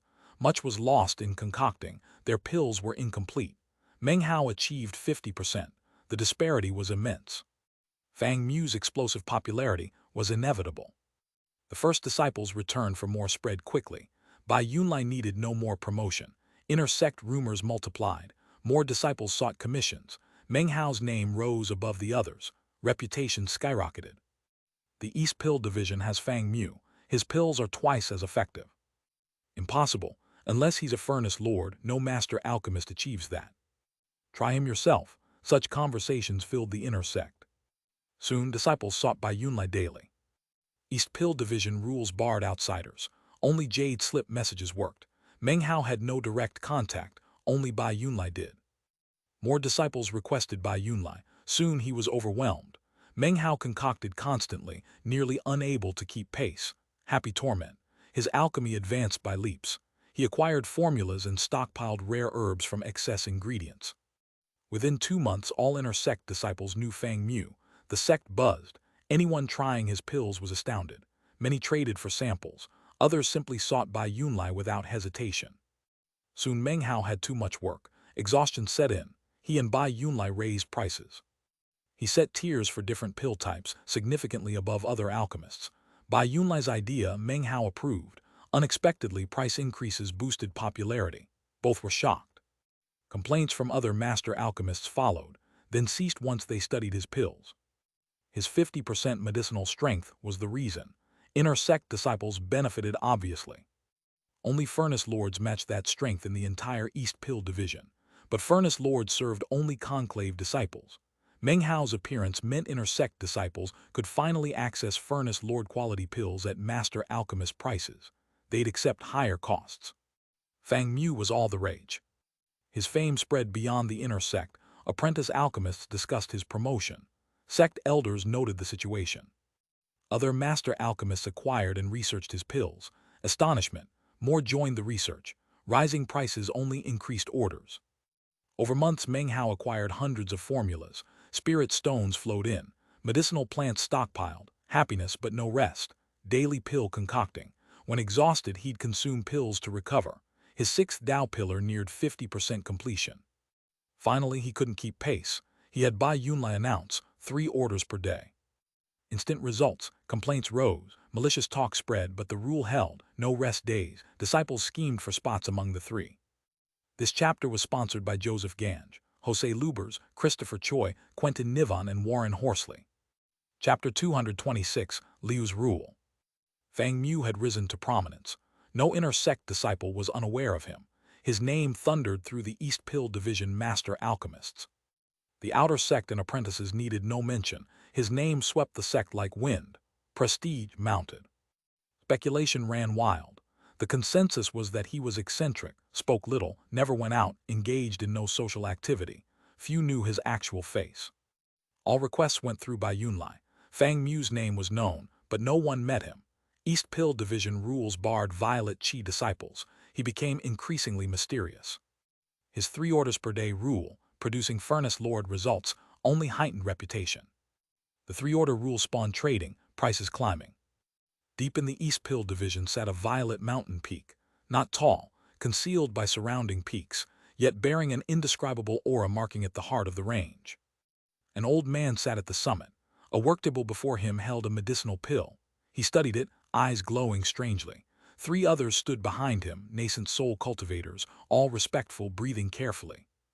Grandmaster Pill Demon, master of Chu Yuan, his name shook the southern domain. He examined the pill for time. At sunset he waved, picked it up. Interesting, he laughed, closed his hand, rubbed the pill to ash. One man behind him hesitated. Pill Demon, discontent rises in the Violet Qi Division. Discontent, he said coolly. They can wait. If anyone troubles the East Pill Division disciples, 10 years without pills. He flicked his sleeve and vanished. The 3 exchanged glances, bowed with bitter smiles, and left. Beneath the evening sky, beyond the violet mountain, rose a towering peak. Halfway up hung a pavilion extending into midair, a place to see across the land by day, to touch the stars at night. This evening, sunset rays bathed everything in golden light and rosy clouds. Incredible beauty. Within the pavilion, the evening breeze stirred. Long black hair drifted with the wind. Chu Yuan stood quietly, brow furrowed, palm open to reveal a medicinal pill. How was it concocted? Does his alchemy aptitude match his plant affinity? Can anyone be so gifted? It's astonishing. The pill was waxen, yellow, incomplete seeming. She'd spent spirit stones buying it from an inner sect disciple, Meng Hao's work. Her first reaction was disdain, but study revealed change. Finally, disbelief filled her eyes. After 7 days of study, she'd ground it to powder. Such thorough examination revealed the truth. Even she could create this only with complete devotion. Using Grandmaster Pill Demon's method, she reformed the powder into a pill. After refinement, the strength was 60%, her limit. If he learned my master's technique, she murmured, what pills could he concoct? She gazed at distant rosy clouds, then back at her hand. Master said he might hold the 3 mortalities pills secret, but he's arrogant. Last visit he locked the door. Annoyance flared. His name alone boiled her temper. Fang Mu's detestability is second only to damned Meng Hao, she said, teeth clenched. The 2 she hated most. Meng Hao first, Fang Mu second. Yet she didn't know why Fang Mu irritated her so. If she'd known they were one, understanding would come instantly. Meng Hao sat before his furnace concocting pills. Roaring filled the cave. He sighed. For months, each day meant pills. He was finishing old debts. The furnace neared death. Rubbing his nose, he opened the door to the sunset. A deep breath. Autumn chill eased the tension from his swollen head. Finishing old orders, then 3 per day, and personal pills. Spirit platform pills fade. I'll concoct Foundation Establishment Day. His eyes glittered. Foundation Establishment Day, a late-stage pill, incredibly potent, the rarest type in the sect. He'd concocted over 1,000 batches, acquired hundreds of formulas. Foundation Establishment Day was one. To progress, he'd need to rest, then concoct one at 90% strength minimum. With such a pill, he'd complete his 6th Dao pillar and start the 7th. The Violet Qi from the East is Furnace Lord only, a legendary art. No other access. Records track all viewers. Lost in thought, he strolled down the mountain for the first time in months. Only Conclave disciples and Furnace Lords access it. Others speculate. Meng Hao was determined to reach Furnace Lord, gain access, form a violet core, then the perfect gold core. The perfect gold core needs rare herbs I haven't found. Once Furnace Lord, they'll be easier. He walked through valleys lost in thought. Apprentice alchemists passed, some recognized him and stared amazed. After all, 30,000 had watched his promotion. But now as a master alchemist they didn't approach. They saluted respectfully. Wanting quiet, Meng Hao smiled and disappeared into the Violet Qi Division, where few would recognize him. Wearing his master alchemist's robe, he walked happily among the mountains unchallenged. The sect was vast. He'd been here 3 years and still hadn't explored all. As he walked, he suddenly heard an argument mentioning his name. Fang Mu fishes for fame. His pills aren't amazing enough to trouble us. I've reported to the elders. Fang Mu will be punished. And you, apprentice, apologize for your offense. Elder Brother Liu, forgive my anger, but truly the next 10 days' orders are already filled. Fragments of conversation, laughter. Meng Hao recognized one voice, Bai Yunlai. He rounded an ornamental rock into a wide square with 4 pagodas. Within them sat young men watching the square below, where dozens of inner sect disciples gathered. 4 chosen, 1 per pagoda. Below Bai Yunlai stood amid scattered disciples. A blue-robed young man, Liu, pointed at himself, swearing contemptuously. My words are law for you. Slap yourself and apologize. Bai Yunlai paled, trembling, weak cultivation, low standing. Others often treated him this way. He never told Meng Hao, not wanting distraction. He was careful but still offended people. Liu had sought Meng Hao's pills. Only 3 orders per day, first come first served. Bai Yunlai's conciliatory words only provoked him further. Even the lowly have honor. Trembling, bitter, Bai Yunlai raised his hand to strike himself. Bai Yunlai, Meng Hao's calm voice echoed. Chapter 227, Pill Blacklist. Bai Yunlai turned, shocked, and saw Meng Hao stroll from behind the rock, face expressionless, pace steady. His heart leapt with excitement and shame. He'd lost face for Fang Mu. He opened his mouth, but Meng Hao's gaze found him, filled with admiration. That look made Bai Yunlai breathe deeply, proud to be recognized. It felt good to rise with Meng Hao. Others noticed Meng Hao's arrival. None recognized him. The 4 chosen frowned, equally unfamiliar. Who said you could stop? Liu said coldly. Want my help? He'd seen Meng Hao too, but this was Violet Qi Division territory. Some master alchemist wouldn't diminish his grandeur, especially one he didn't know. 5 men stood behind him, contempt and cold smiles on their faces. Bai Yunlai, come here, Meng Hao said, ignoring Liu and their gazes. He'd met countless like them, chosen Dao children all beneath him. Bai Yunlai turned and stepped toward Meng Hao. Liu snorted coldly, hand shooting forward. You don't leave without permission. A beating's in order. His hand neared Bai Yunlai. Meng Hao's calm shifted. Cold light sprang from his eyes, sweeping Liu. Like thunder, lightning splitting night, dark destruction and sunny day. Thunder filled Liu's mind. Meng Hao's gaze was a gargantuan beast consuming all. Liu's hand retreated unconsciously. Bai Yunlai reached Meng Hao. Meng Hao retracted his gaze and turned to leave with Bai Yunlai. These disciples were beneath him. No reason to show off before so-called chosen. Only Liu sensed what happened. Others saw only fierce attitude and harsh glint. The 4 chosen in the pagodas looked pensive. Their followers saw nothing. The 5 behind Liu rushed forward to block them, eyes ill. The Violet Qi Division isn't a place for loose talk. Halt, Elder Brother Liu was explaining rules. Bai Yunlai needs a beating. Such gall, a master alchemist looking down on inner sect disciples. Liu took a breath and strode forward, voice cold. You can leave, but Bai Yunlai disrespected us. Letting him go is an insult to the entire inner sect. He was scared but still arrogant. Bai Yunlai paled, fury suppressed. Meng Hao was a master alchemist, but they were in inner sect territory. Some misgivings remained. He didn't mind slapping himself. He didn't want Meng Hao troubled. He stopped. Meng Hao also stopped, turned around. Who are these people? He asked coolly. Bai Yunlai replied quietly. Liu Yanbing, inner sect disciple. Meng Hao nodded. From today on, I won't accept pill orders from Liu Yanbing. Disciples stared in surprise. Some guessed what was happening. The 4 chosen's eyes glittered. One stepped forward. Not just him, Meng Hao said unhurriedly. Those behind him too, no orders from any of them. Bai Yunlai, shocked, nodded. Liu Yanbing's face tightened. His eyes widened in disbelief. If he didn't understand now, he didn't deserve Foundation establishment. But stupidity exists. One young man laughed. Who do you think you are? You think we begged for pills? You're not afraid of superiors. What makes you so amazing? Because I'm Fang Mu, Meng Hao said coolly. The words made the young man's eyes bulge, disbelief covering his face. Fang Mu.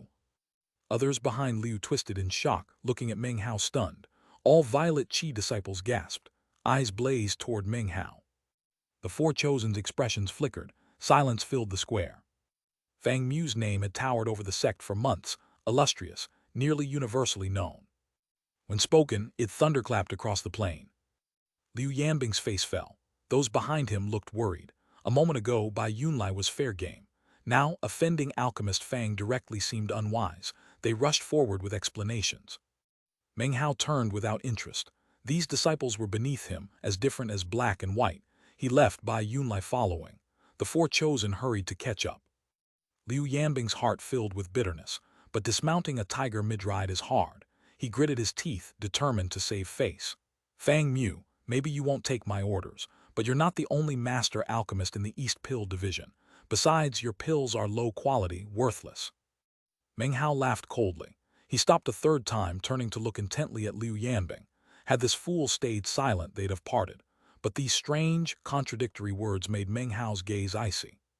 I'm one of 1,000. Perhaps my pills don't matter, but from now on I won't concoct for anyone dealing with you. His cold words made disciples around Liu Yanbing edge away. None wanted further offense. Liu Yanbing soon stood alone. Everyone he'd been friendly with had moved far. Fang Mu was hugely popular.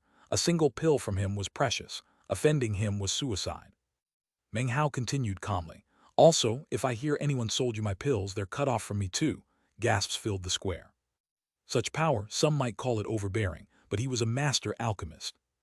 Master alchemists are never offended. But you offended me, Meng Hao continued, voice even colder. His satisfaction didn't matter. As a master alchemist, he commanded respect. They'd blame Liu Yanbing's ignorance alone. For 100 years, not one master alchemist will concoct pills for you. He lifted his right hand, revealing a white medallion upon which he branded Liu Yanbing's name. The pill blacklist, master alchemist's ultimate power. Instantly, every master alchemist in the East Pill Division sensed it. They pulled out their medallions. Before, 13 names, now 14. The square fell completely silent, all eyes on the medallion. The four chosen looked shocked. Someone recognized it and gasped hoarsely, a pill blacklist medallion. Alchemist Fang Mu actually used it. Liu Yanbing is finished. His clan won't save him. He'll never get off the blacklist. No master alchemist will concoct for him for 100 years. He can't cultivate. Fang Mu, he truly used it. Meng Hao stood as conversation buzzed. Bai Yunlai trembled, amazed. Powerful emotion filled him. He would die for Fang Mu. Such treatment he'd repay with his life. Liu Yanbing's face filled with despair, panting rapidly. Red eyes, shaking body, deathly white face. The pill blacklist's terror consumed him. Only 2 uses per medallion, each for absolute necessity. He never imagined Fang Mu would use it on him. His body froze, eyes blank, like lightning striking repeatedly. His heart trembled. The pill blacklist meant ruin regardless of clan. He suddenly regretted everything. If time reversed, he'd never offend Meng Hao. Body shaking, he could only say, Alchemist Fang. This chapter was sponsored by Charles Townsend, Brian Waddell, Malo Kanind, Vidya Patty, and Tjandra Johans. Chapter 228, Falling Leaves Are Beautiful. They only live one season. Laughter erupted. The four chosen pushed through, ignoring Liu Yanbing, clasping hands respectfully as they approached, serious yet smiling. Alchemist Fang, I've longed to meet you. Let's drink and gaze at the moon. Wouldn't it be wonderful? Elder brother beat me. Your alchemy skill is legendary. Allow me to join, we'll treat. That recent order of mine isn't urgent. Please don't leave. We wish to pay our respects. Liu Yanbing and friends were utterly ignored. His clan meant nothing against a master alchemist with unlimited potential, one unafraid to use the pill blacklist. The disparity was clear. Among 1,000 master alchemists, many never used the medallion. Some only if absolutely necessary, hesitating, most lacked decisiveness. But Fang Mu used it unhesitatingly. The threat permeated every heart. The chosen crowded around Meng Hao, as did their followers. Smiles covered faces. Though his cultivation appeared barely foundation establishment, they treated him with utmost courtesy. Meng Hao smiled, clasped hands, bowed back. After a moment trying to excuse himself, he realized refusal would be ungracious. He nodded and followed them into the distance, Bai Yunlai trailing. Laughter and conversation echoed. Liu Yanbing stood alone, face pale, mind spinning, eyes blank and desperate. Other disciples watched with various expressions. But in the distance, Meng Hao suddenly turned and clasped hands in a bow. Fellow Taoists, why not join us? The four chosen's eyes glittered. They turned, beckoning others. Inner sect disciples hurried over, clasping hands, bowing. Dozens of cultivators walked off into the distance. Meng Hao was at the center, a blazing moon surrounded by glittering stars. Laughter and talking drifted on the wind. Liu Yambing and his friends remained alone in the square, unsightly faces. Those watching him burned with fury. In following days, Meng Hao didn't concoct constantly. He walked the violet Qi Division mountains. Faces began recognizing him. Reputation grew. Meanwhile, he visited other master alchemists, exchanging pointers, sharing experiences, ensuring mutual gain. Gradually, he built a social network. Liu Yanbing learned the pill blacklist horror. Alchemists who'd concocted for him now ignored him. Money meant nothing, not a single pill. Those he'd been close to drifted away. When visiting his clan patriarch, he was severely berated and sent away. Master alchemists are never offended. Once the pill blacklist is used, the sect knows. Even patriarchs know the East Pill Division's most fearsome thing isn't alchemy, but the protection they've built for themselves. The pill blacklist demonstrated that protection. Inside the East Pill Division, struggles and competition exist, but outsiders who dishonor it face united fury. Master alchemists cannot be dishonored or offended, ironclad rule. That's why the pill blacklist began. Outside, offending one alchemist doesn't unite others, but in the East Pill Division, offense to one means offense to all. Unreasonable, perhaps, but it ensures respect everywhere, inside and out. Few can afford such offense. If one master alchemist offended another, Meng Hao wouldn't object. Defending all master alchemists' position was paramount. Time passed. 3 orders per day kept other alchemists less resentful. Tens of thousands of inner sect disciples meant demand could be met without excessive greed. Meng Hao's visits to other alchemists like cool wind dissipated sulking. Gradually, all accepted him. He concocted his 3 daily batches, gave pills to the sect, used Foundation Establishment Day to slowly raise his cultivation. Months later, on a late night, Meng Hao sat cross-legged with 3 Foundation Establishment Day bottles before him. His eyes blazed. Today, my 6th Tao pillar forms, he breathed deeply. The pillar was 90% complete. He'd waited because the engulfing power frightened him. Preparations finished, safety assured, he was ready. Eyes shining, he swallowed a pill, closed his eyes. The 6th pillar congealed. Golden glow spread with magical symbols. Suddenly, garrulous chatter erupted. 3 bullies, less than 3 won't do. The meat jelly had woken, it spit chi. The chi covered the golden glow, making his perfect Tao pillars look ordinary. The sect would sense nothing unusual.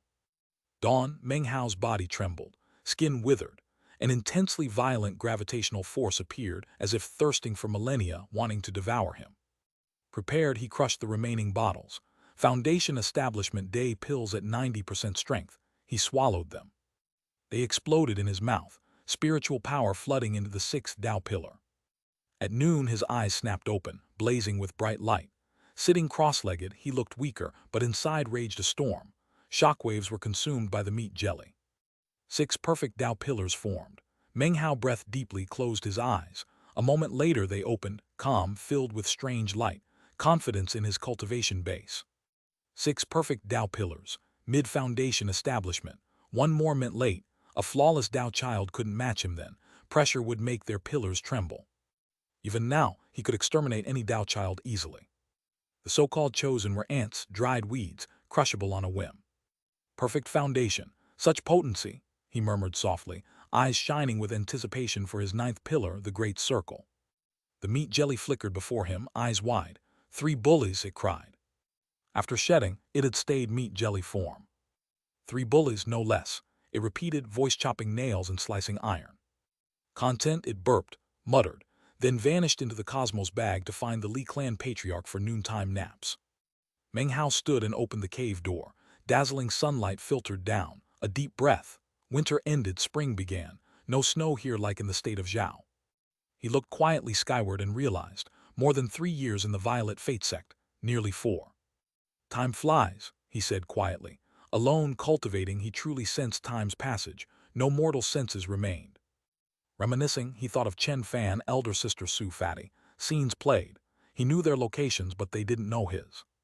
By now, Meng Hao's name was past. Few mentioned it. Soon, all would forget. The waves from 4 years ago had died. Life is dream, like a leaf, beautiful, but only one season. He watched buds sprouting from trees and smiled. He liked Fang Mu's identity.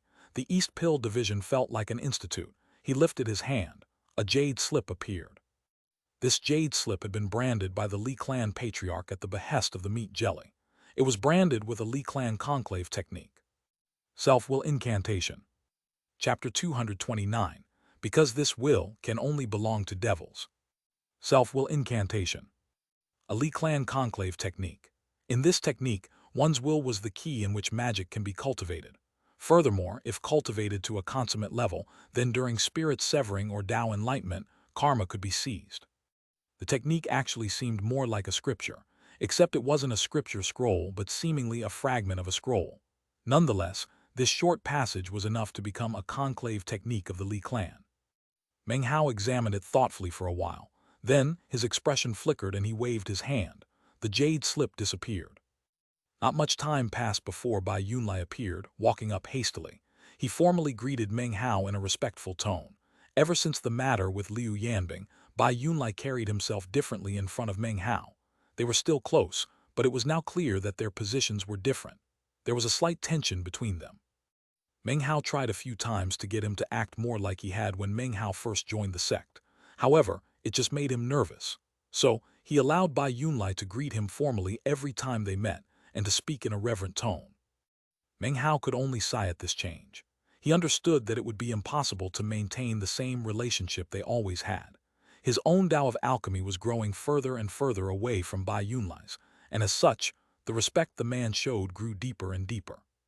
Grandmaster Fang, these are recent orders. Please view. He handed a bag of holding. Meng Hao glanced and tried chatting. Bai Yunlai's respectful expression didn't change. He sighed inwardly, nodded, and tucked the bag away. Bai Yunlai hesitated, then lowered his voice. Grandmaster Fang, 1 month till the pill auction. Sir, will you participate? Pill auction. Meng Hao recalled 4 years ago, his first arrival with the auction ongoing. Now he had reputation. The auction showcased master alchemists. It was where pills were officially sold for spirit stones. Once yearly, Meng Hao had never attended. His heart thumped. He was popular within the sect, but what price would his pills fetch in the southern domain? Master alchemists could sell signed or anonymous. Unsigned, no one, not even sect members, knew the maker. But walls can't stop wind. Elders might struggle to identify makers, but Grandmaster Pill Demon could easily. Meng Hao muttered, then nodded. He wanted to know his pills' external value and needed spirit stones.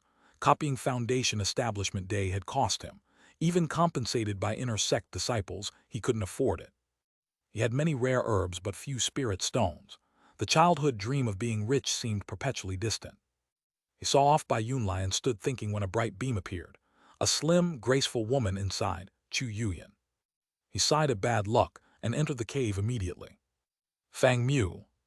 Her voice echoed, the door shut. Meng Hao's voice came. Fang Mu isn't home. Chu Yuyan's eyes blazed.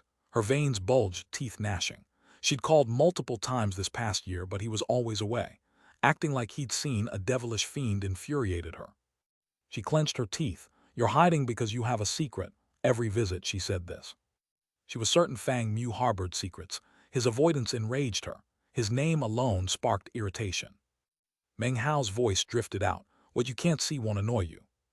Chu Yuyan stared wide-eyed, slammed the door. It rattled but stayed intact. Get out. Concocting pills. Come out. Elder Sister Chu, really concocting. I'm a furnace lord, you're a master alchemist. Come out now or stay forever.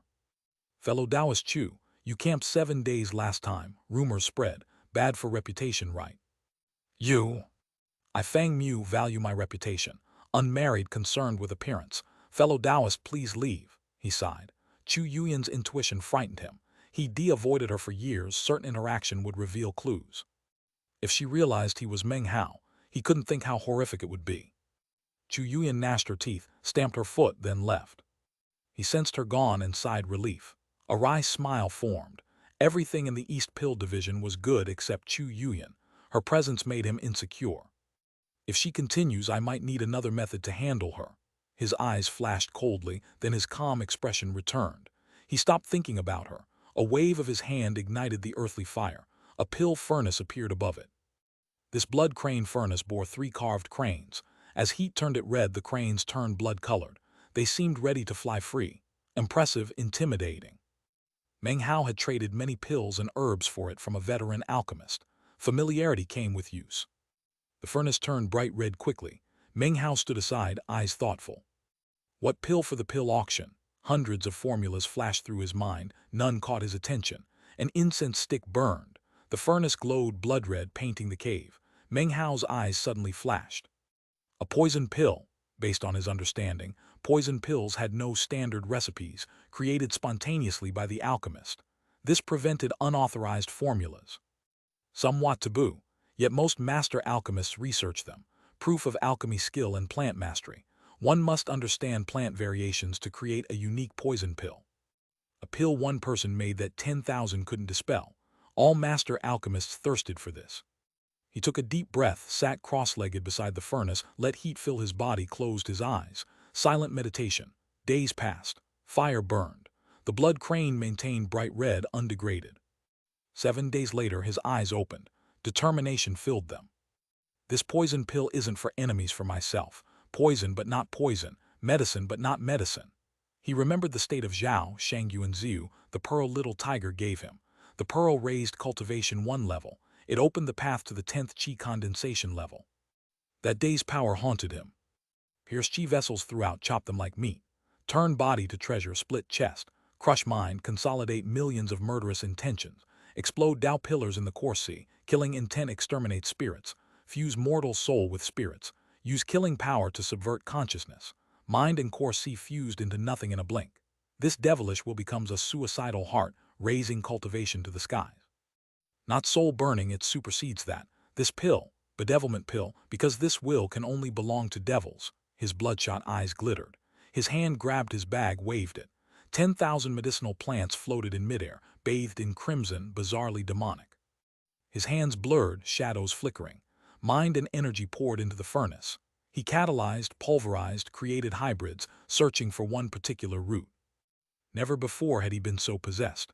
All his alchemy skill, all his plant talent fully used. Hair wild, disheveled, awareness lost, immersed in concoction, all desire into the bedevilment pill, possessed by a devil himself.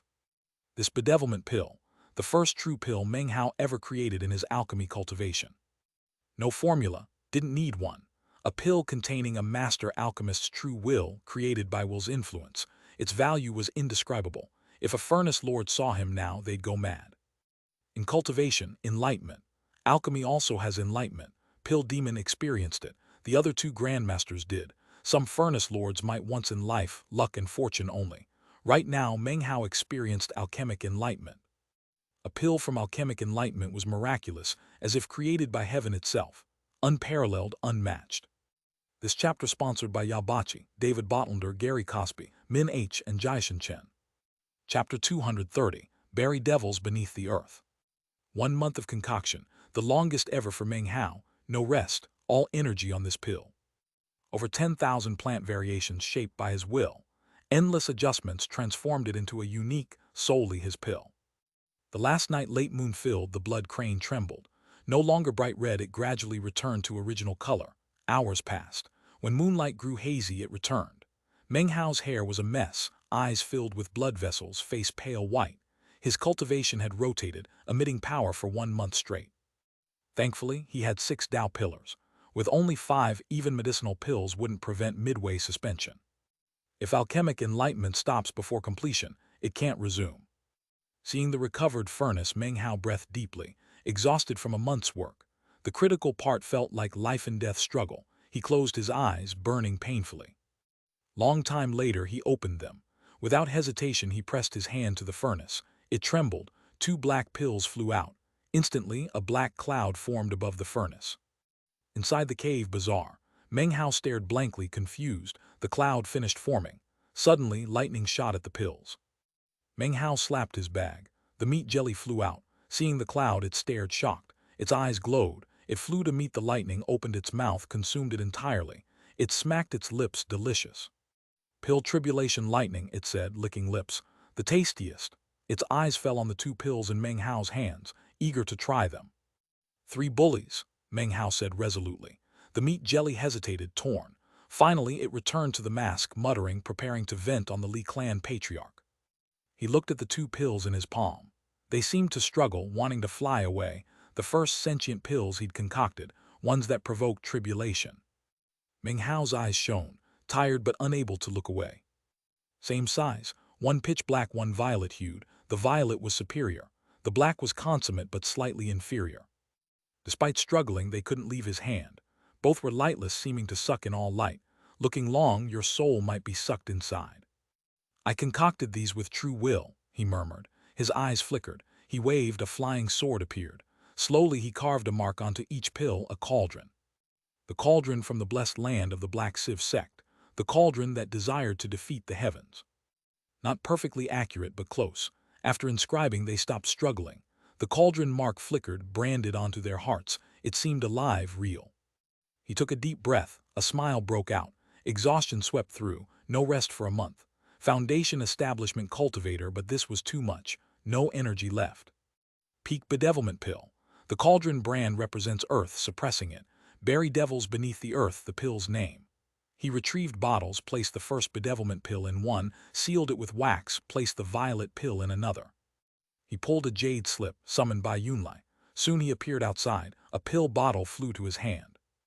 Meng Hao's tired voice echoed. Put this anonymously in the pill auction. It's called bedevilment pill. Come when the auction begins. He sat cross-legged, eyes closed, half asleep, restoring his energy. Bai Yunlai clasped hands in salute, then left with the pill bottle. 3 days passed. The state of Eastern emergence bustled as sects arrived in Violet Moon City. Not just local sects, but sects from elsewhere. Even the 4 great sects and 3 great clans sent disciples. Yearly event. Yet it attracted cultivators throughout the southern domain, because only East Pill Division alchemists concocted for it. Furnace lords usually participated too, providing unique pills of considerable strength that caused sensations. Occasionally, one-of-a-kind creations appeared. Each year, master alchemists rose to fame and spread through the outside world. The pill auction was their platform. The East Pill Division encouraged participation, so fame and material gain both grew. Profits went entirely to alchemists. The sect strictly controlled pills. Only the auction allowed outsiders to acquire them. Frenzied bidding always occurred, driven not just by medicinal strength but by concoction methods. Research of the pills could reveal the techniques used. No way to prevent this. Skilled alchemists could study any pill. The stir was easily imagined. The location was Violet Moon City's southeast corner, an enormous circular stadium seating 100,000 cultivators. Normally, cultivators filled it completely. The 7-day auction was a grand occasion. This first day, the stadium was full. Cultivators from various sects and clans focused on the stage. A middle-aged man smiled, clasped hands respectfully. Fellow Taoists of the southern domain, you know the rules. We auctioned 789 pills for chi condensation through nascent soul, poison and magic pills too. Before each auction, we test a small shaving to demonstrate medicinal strength. He waved. A gigantic curved portal opened behind him. Bright ripples spread. 700 cultivators appeared, faces expressionless, all with glowing violet eyes. They'd cultivated the violet chi to the West technique, puppet disciples. These East Pill Division cultivators sampled today's pills. You surely know the Violet Fate Sect's pill auction is unmatched. His voice echoed. Respectful laughter filled the stadium. Let it begin, he cried. Lot 1. Yang toppling pills by Furnace Lord Liu Yang. Transform life force into death chi. Use in your cave to collect yin. Consume for abrupt death chi rise for spirit puppet cultivators. As he spoke, Bai Yunlai and Meng Hao hurried toward the stadium. As a master alchemist, Meng Hao drew attention from many apprentices as he entered. He sat in the master alchemist pavilion and looked down at the preceding auction. A deep breath, anticipation. Would his bedevilment pill interest people? How high would it fetch? Since becoming a master alchemist, he'd never been more pleased with a pill. Confidence existed, but profit concerns remained. He glanced the crowd, thoughtful. Suddenly shocked, then a slight smile. His gaze had fallen on a group of visitors.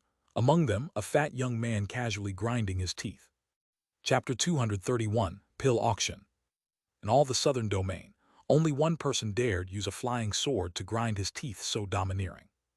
Le Fugue, also known as Fatty, no other cultivator in the southern domain ground their teeth this way. Golden Frost sect disciples clustered around him, vigilant and protective, though their presence only drew more attention. Fatty was even fatter than before. Nearby cultivators eyed him strangely and whispered. Fatty paid them no mind. He complacently pulled out a spirit stone and crunched it between his teeth. The onlookers' eyes filled with shock, their hearts with envy. Meng Hao hadn't seen Fatty in 4 years, though he often thought of him, elder sister Su and Chen Fan. Seeing him here, Meng Hao smiled and sighed emotionally. Ying Fang knew these past 4 years at the Violet Fate sect had given him means to inquire about his friend's progress. Elder sister Su had reached Foundation establishment under Han Bei's tutelage and was in a much better position in the Black Civ sect. Chen Fan was now a chosen in the Solitary Sword sect. Fatty, though the least scholarly, had risen to prominence in the Golden Frost sect thanks to his value to the sect, and had also reached Foundation establishment. Meanwhile, the name Meng Hao was nearly forgotten in the southern domain.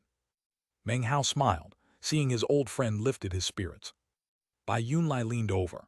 That's Li Fugui from the Golden Frost sect. Last year he married his third beloved. The sect spares no effort finding him suitable mates to continue his bloodline. Meng Hao gaped, then laughed wordlessly. I never thought Fatty would end up the most comfortable of us from the Reliance sect, he thought, unable to suppress a twinge of envy at his friend's privileged position. He recalled when they first joined the Reliance sect, when Fatty constantly wept about wanting to go home and marry. Meng Hao smiled at the memory, a gentle light filling his eyes. The auction continued. Each pill had powder shaved off and given to a violet chi to the West disciple. After consumption, the disciple's body became translucent, revealing the medicine's effects to all present. This was a tradition of the Violet Fate sect pill auction, a method to guarantee quality. Soon it was noon. This lot is a barrier-breaking pill. Fellow Taoists, I'm sure you understand its properties. A disciple consumed powder, his translucent body revealing the results. 20,000 spirit stones, cried Fatty, his domineering tone matching his frame. 30,000. Your granny, Fatty stood. Fine, 50,000 spirit stones. 60,000. 70,000, another voice called. A barrier-breaking pill's value varied by circumstance. With 100,000 cultivators present, many faced breakthrough bottlenecks. A high price was always required. 100,000 spirit stones, roared Fatty.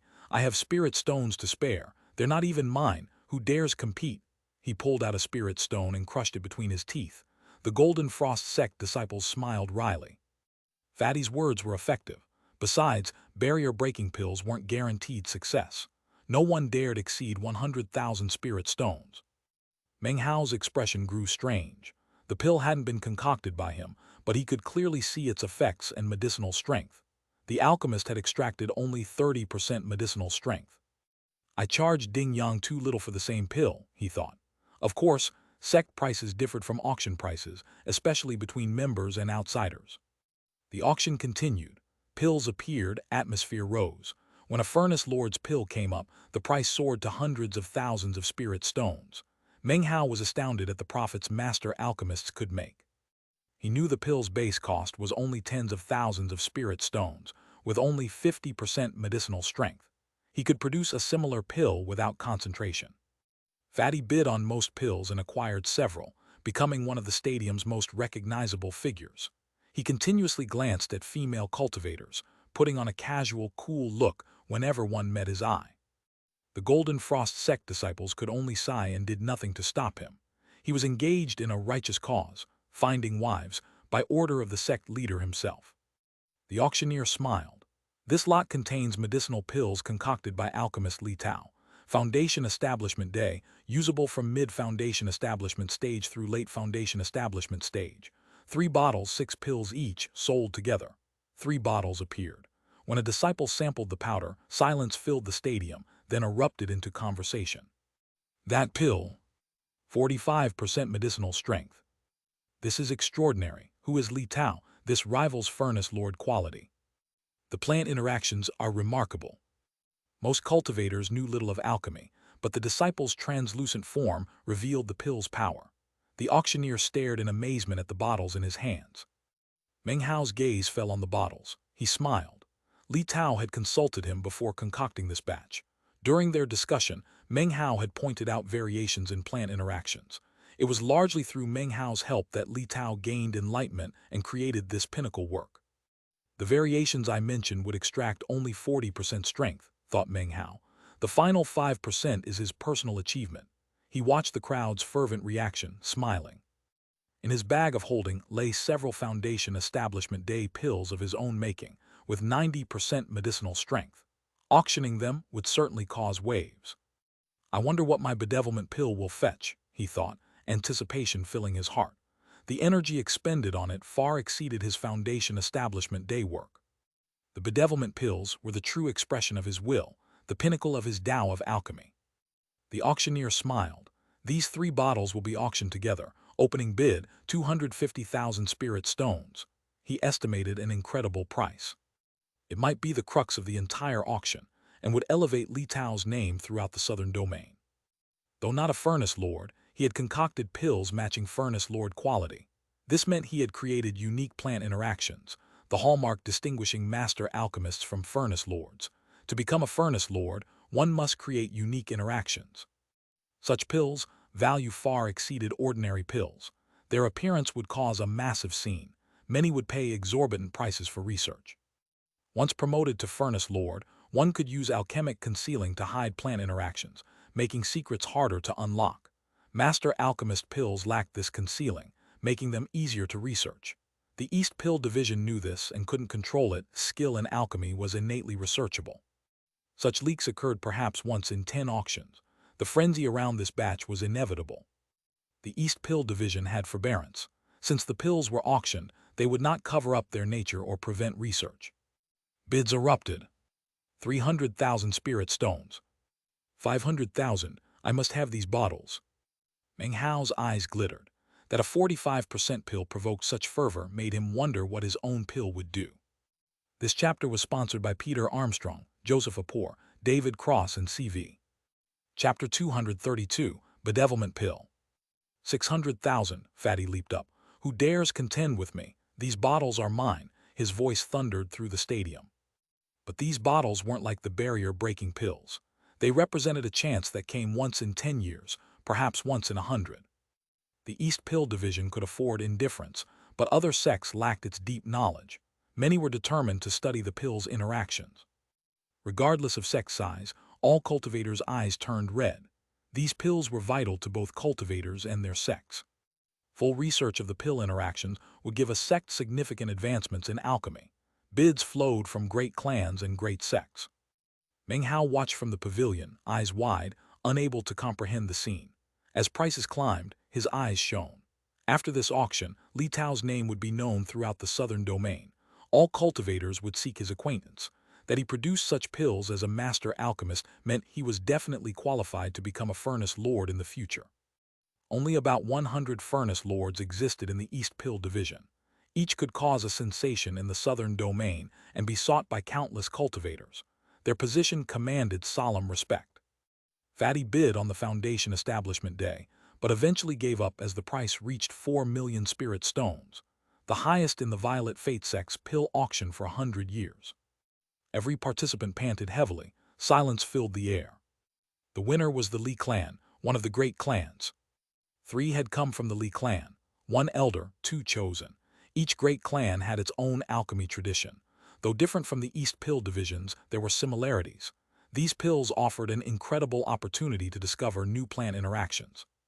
The auctioneer hesitated, but the East Pill division could afford such leakage. Its knowledge reserves were deep. That these pills went to the Li clan showed their value. For 1,000 years of Violet Fate Sect pill auctions, the sect had never purchased its own items. The East Pill Division never withheld auctions. Violet Fate Sect disciples were prohibited from bidding. It was an ancient rule, unchanged for 1,000 years. After the sale, the Li clan elder invited Li Tao to visit the clan, elevating his prestige further. Discussion of Li Tao spread throughout the stadium. Master alchemists around Meng Hao spoke of him with admiration and envy. The auction had already run 2 days. The auctioneer pulled out another pill but couldn't rouse the crowd's passion. Few paid attention. Bidding was no longer intense. Hundreds of pills sold in mere breaths, hardly an auction anymore. Some people began leaving. After the Foundation Establishment Day's wonder, the 100,000 cultivators concluded no remaining items could match it. To many, 4 million spirit stones was unprecedented for a century. The bottles were a miracle. Interest in the remainder was waning. The auctioneer was still excited to have presided over such an astounding price. He'd never experienced it. He didn't think anything could outmatch the Foundation Establishment Day. Understanding the crowd's feelings, he let the remaining hundreds of pills sell at rapid pace. That evening on the third day, Meng Hao's bedevilment pill came to auction. Few showed interest. Most were still absorbed in Foundation Establishment Day, sending messages back to their sects. This pill was concocted by an anonymous master alchemist of the East Pill Division, the auctioneer called. I don't know who the pill is, bedevilment pill, a poison pill. He set the bottle before him. Meng Hao's spirits lifted. He took a deep breath and stared at his creation. Most cultivators still discussed Foundation Establishment Day in hushed tones. Only a few looked down, drawn by the words poison pill. The auctioneer spoke quickly. In his view, poison pills couldn't attract much attention beyond Foundation Establishment Day. Despite the pill's obvious heaven-defying craftsmanship, he doubted it would fetch more than 10,000 spirit stones. He didn't spend much time introducing it. Most cultivators weren't paying attention. He cleared his throat and decided to wrap up. The auction wouldn't last 7 days, but 4 at most. After Foundation Establishment Day's shock, all else paled into insignificance. Deciding to end quickly, he called a violet chi to the West disciple. He poured out the black pill, saw nothing strange, and scraped powder into the disciple's hands. Few paid attention. Only a handful seemed interested. Poison pills attracted few collectors. Meng Hao kept his expression calm. Only Bai Yunlai seemed nervous, sighing at the unfairness.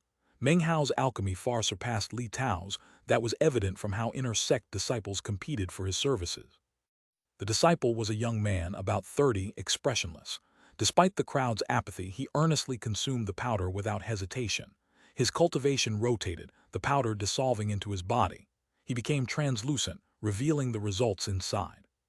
Despite this being a poison pill, he showed no hesitation.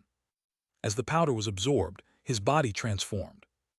Meng Hao quietly looked at him and murmured, "Pierce the chi passageways throughout the body, chop them like mincemeat. Turn the body into a treasure, split open the chest. Crush the mind, consolidate millions upon millions of murderous intentions. Explode the Tao pillars within the core sea. Killing intent can exterminate spirits. Use the mortal soul to fuse with spirits. Use the power of killing to subvert consciousness. The mind and the core sea, fused into nothing in the blink of an eye.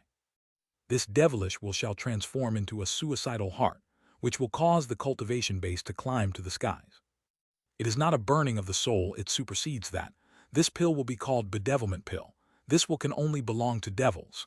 With every sentence, the cultivator's body changed, as if under Meng Hao's control.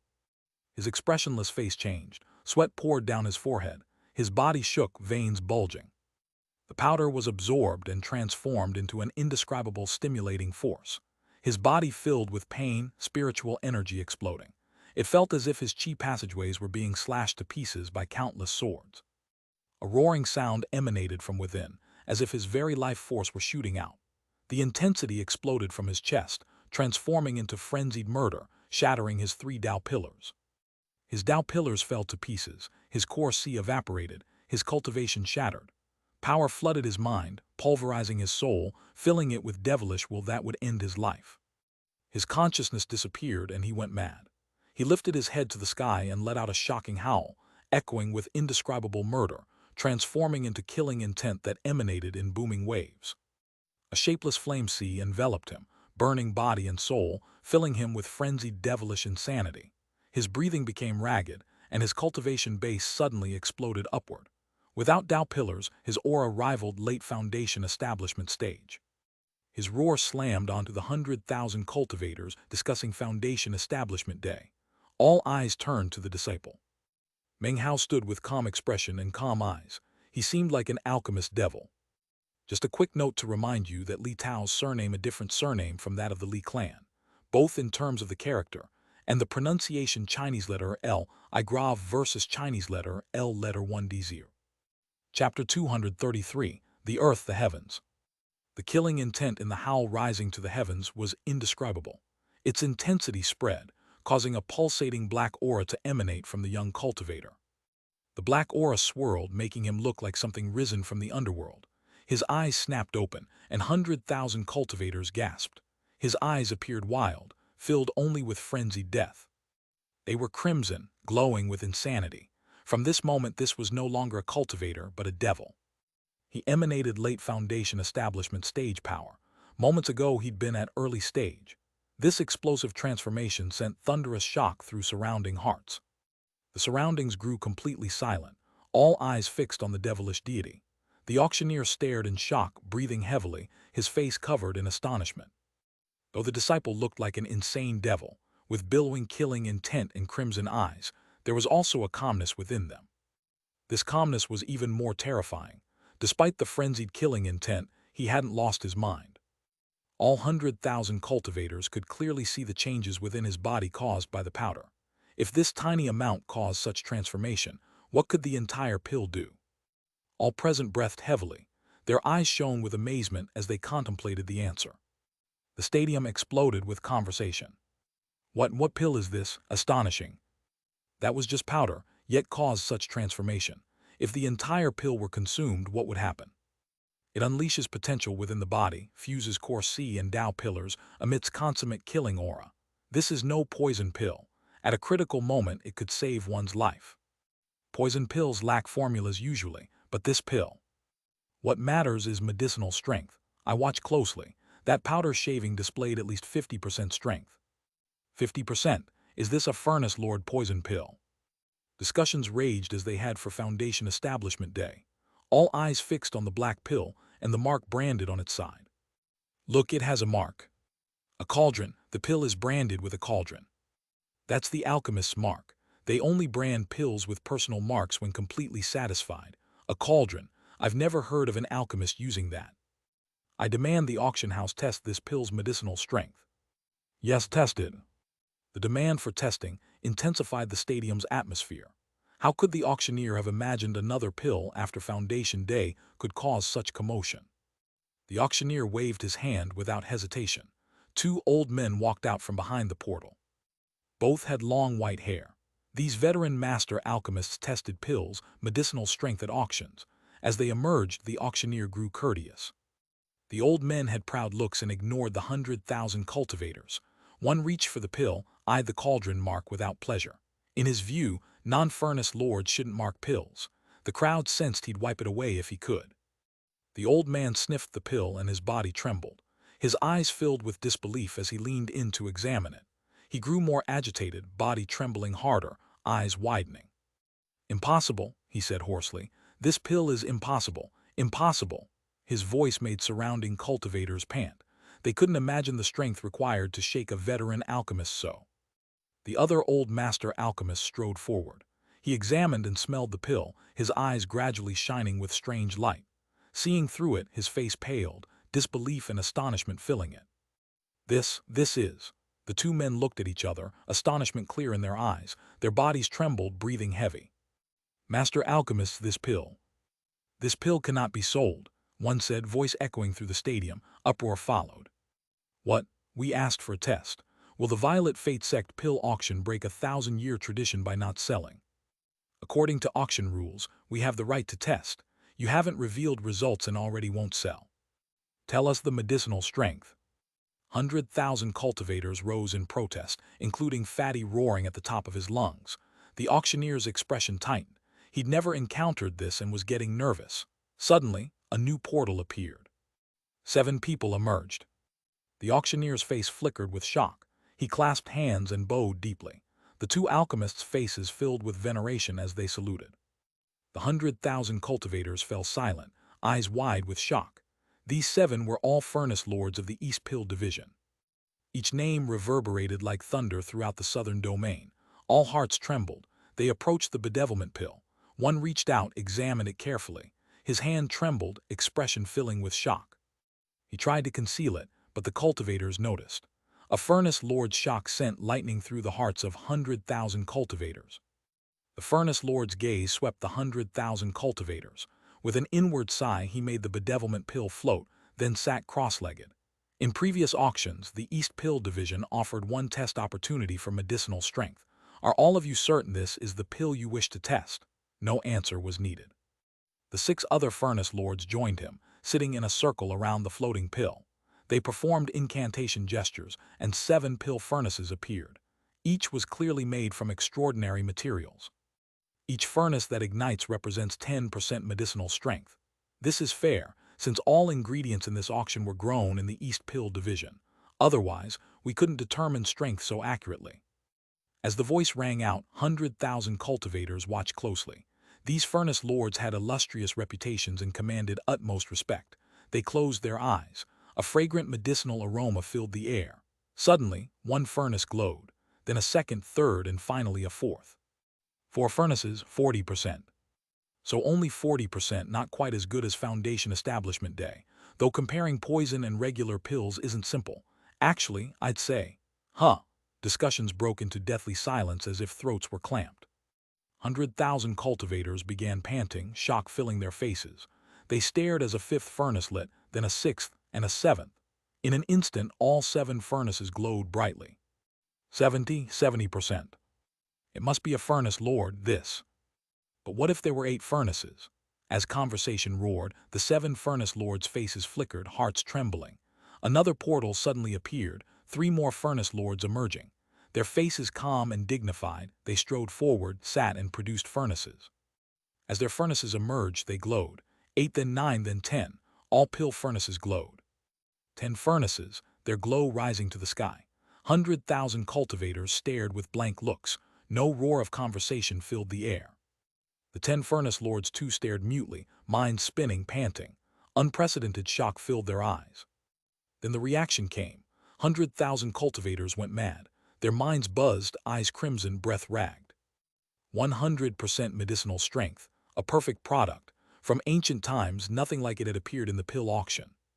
The difference between Foundation Establishment Day and Bedevilment Pill was clear. One was the earth, the other was the heavens. This chapter was sponsored by Xianxia Audiobook. Throughout the Violet Fate Sect pill auction's history, a 100% pill had never appeared. An 80% pill by a Violet Furnace Lord was supreme, even that had never been seen. Pills using over 80% of plant strength were considered supreme. 90% or higher were called consummate. 90% was consummate, 100% was actually subcelestial. Throughout the East Pill Division's tens of thousands of years, very few could concoct supreme pills. Each was a Violet Furnace Lord with a name that rocked the southern domain. 100% pills. In tens of thousands of years, only 2 could concoct perfect pills. Reverend Violet East, the founder and Grandmaster Pill Demon. Only those 2 had achieved this. Such pills defied the heavens and marked promotion to Grandmaster. Only those who could concoct perfect pills could be called Grandmasters. In the southern domain, only 2 other Grandmasters besides Pill Demon could concoct consummate pills, but only 90%, not 100. Only Grandmaster Pill Demon could concoct 100% subcelestial pills. This made the bedevilment pill's value obvious, and its appearance a wild frenzy. 100,000 cultivators stared with red eyes. Foundation Establishment Day caused stir, but this was different. Their minds swam with the shock of a 100% pill. Fatty panted, staring fixedly. Everyone did the same. Master alchemists observing from the pavilions were completely shaken, faces filled with shock.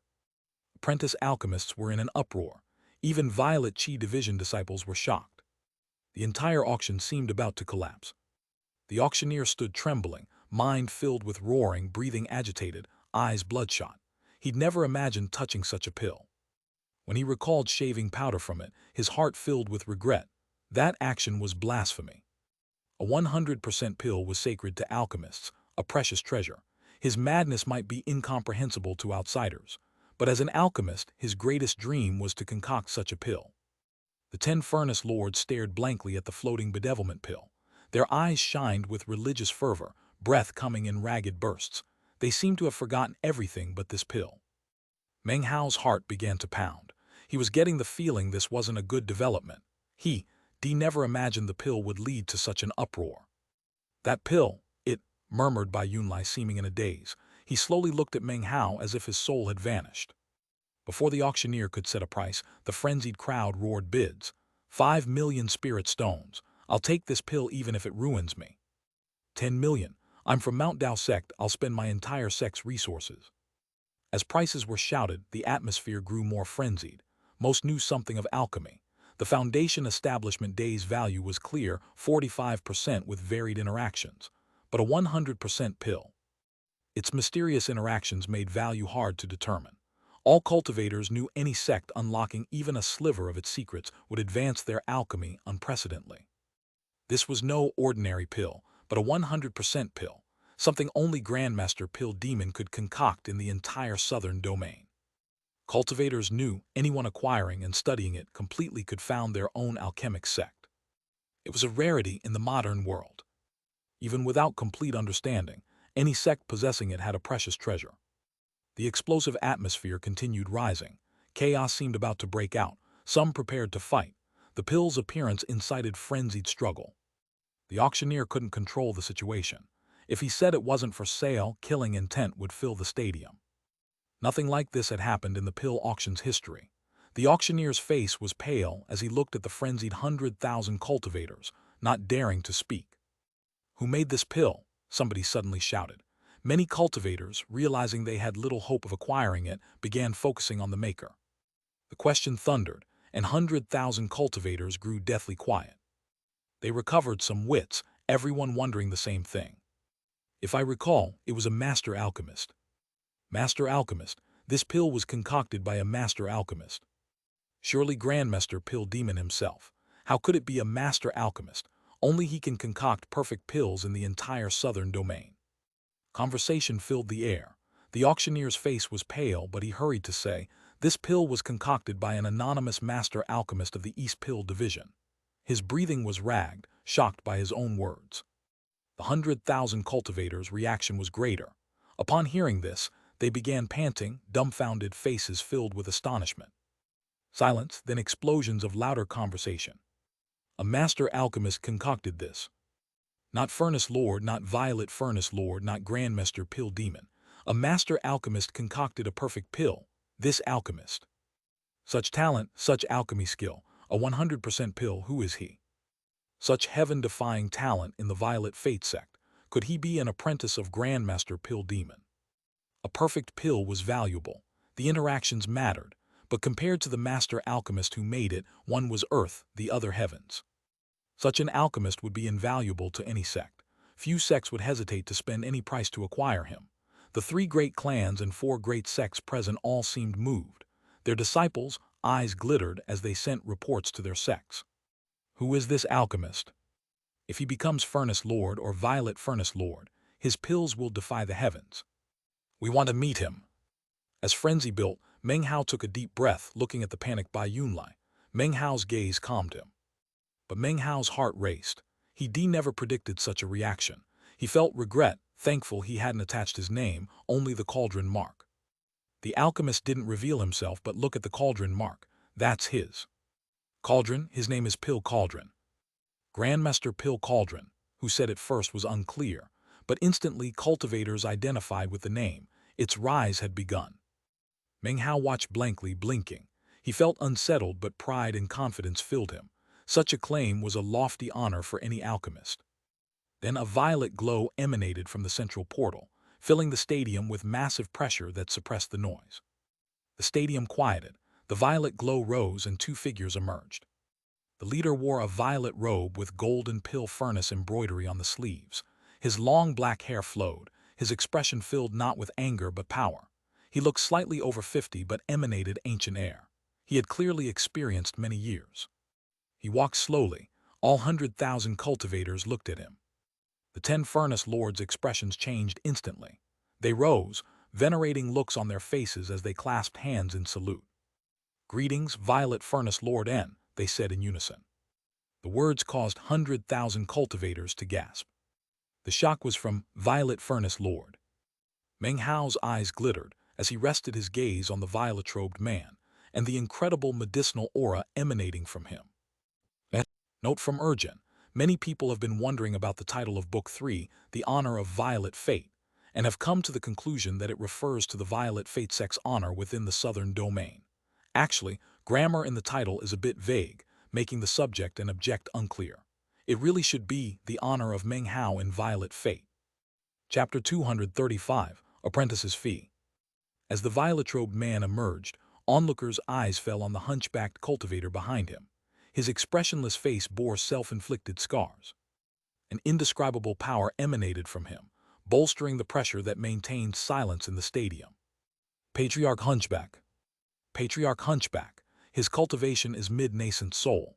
300 years ago, he became the alchemy protector of Violet Furnace Lord N. Patriarch Hunchback's presence means the violet-robed man is Nzehai, one of the 8 Violet Furnace Lords. 2. Nzehai's name in Chinese is Chinese letter and Zai, and is a surname which also means safe or quiet.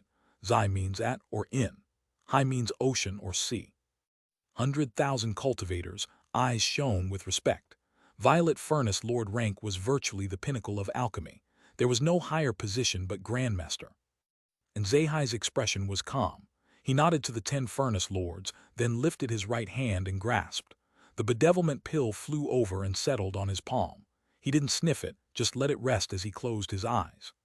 Time passed slowly. Surrounding cultivators watched with rapt attention. Meng Hao watched quietly as Nzehai used alchemy skill to gain enlightenment regarding the pill.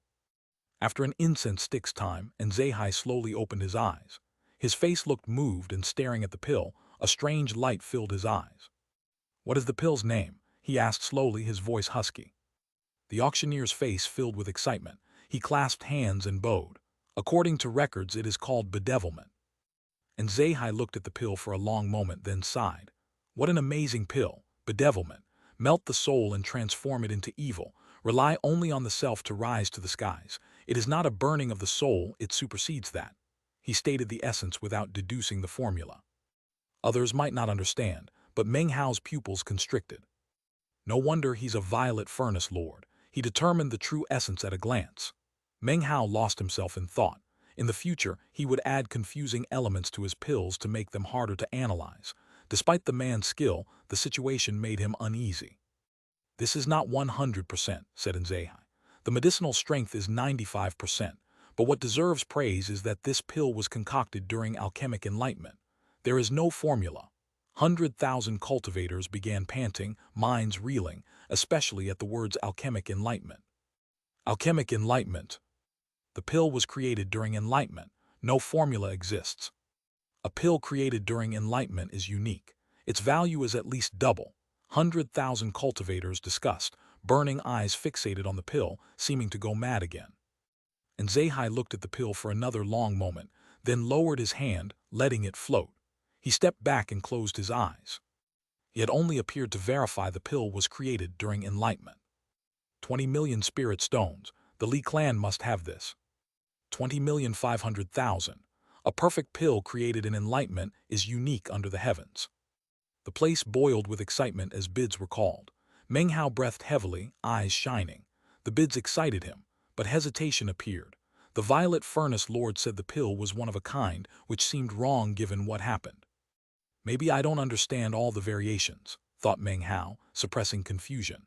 Before, he knew pill concocting was profitable, but never imagined the bedevilment pill would fetch such a price.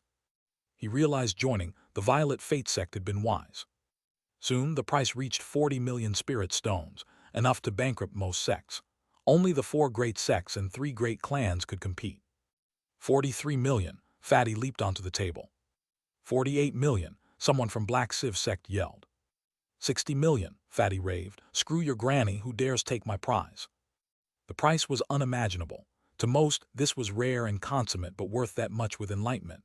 The pill was strong, but unclear if core formation stage could use it. For foundation establishment stage, 60 million was high. Research value was hard to determine. If complete research showed core formation use, value would be limitless. An alchemist reaching Grandmaster must concoct 90% pills for each of 5 stages: chi condensation, foundation establishment, core formation, nascent soul, and spirit severing. After all 5, one could be called a Grandmaster. The bedevilment pill's research value was truly hard to imagine. It was exciting, not just consummate but unique, created in enlightenment. Meng Hao grew more excited. He wanted prices to increase.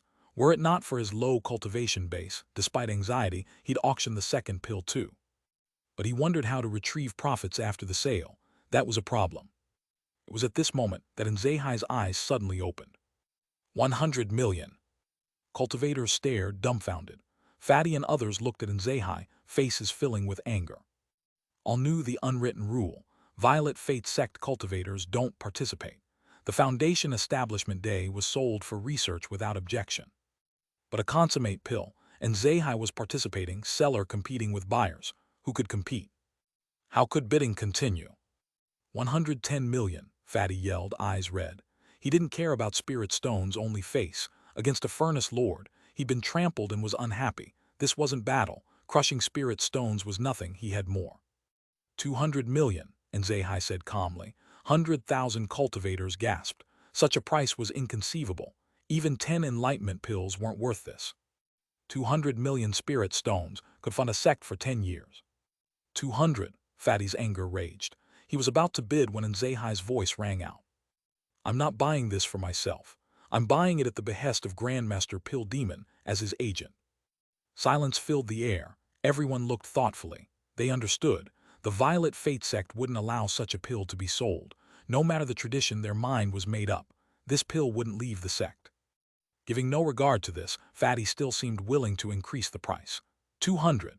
Suddenly, one of the disciples from his sect grabbed him and whispered something into his ear. Face filled with an irritated look, Fatty gave an unwilling harumph but didn't say anything more. No one else said anything either. And Sohe made a clutching motion with his right hand, and the bedevilment pill flew into his hand. Without another word he turned, followed by the hunchbacked old man, and then disappeared into the glowing portal. Meng Hao watched with wide eyes. Suddenly he felt nervous. Grandmaster Pill Demon bought it. With his prestige, he wouldn't hold back payment, thought Meng Hao, feeling secure. After Sohe left, the auction couldn't continue. Meng Hao grabbed the absent-minded Bai Yunlai and left. Back at the sect, Meng Hao spent time giving Bai Yunlai instructions. Bai Yunlai looked at him strangely, respect far exceeding before. Watching Bai Yunlai leave in a trance, Meng Hao laughed bitterly. Even if someone discovered he'd made the pill, it wouldn't matter. He headed into his immortal's cave. 200 million spirit stones. 80% is still 160 million. He sat, thinking of the spirit stones, eyes shining. Deep in the East Pill Division, at the main peak, and Sohe stood respectfully next to an old man, Pill Demon. In his hand was the black bedevilment pill. Pill Demon examined it for nearly 2 hours. A smile slowly appeared on his face, filled with kindness and admiration. And Sohe looked at him with respect. In his entire life, he'd never admired anyone more. As a Violet Furnace Lord, he understood the vast gap between himself and his master, deepening his respect. Before Grandmaster Pill Demon, he felt like a tiny fish in the vast sea of alchemy. Master, said Sohe, I've looked into who made this pill. His background has problems, Don't say it, the old man said coolly. I forbid it, no need. He put the pill away. And Sohe stared in shock, then respectfully said, yes. Don't bother him. Let this little Grandmaster Pill Cauldron maintain his mysterious anonymity. Pill Demon smiled, filled with happiness and contentment. As his voice echoed, he disappeared. He didn't mention spirit stones. Master, what about the spirit stones? Said Sohe hesitantly. Pill Demon's voice came from the distance. What spirit stones? Those are his apprentice's fees. And Sohe watched his master disappear and laughed. A name floated in his mind.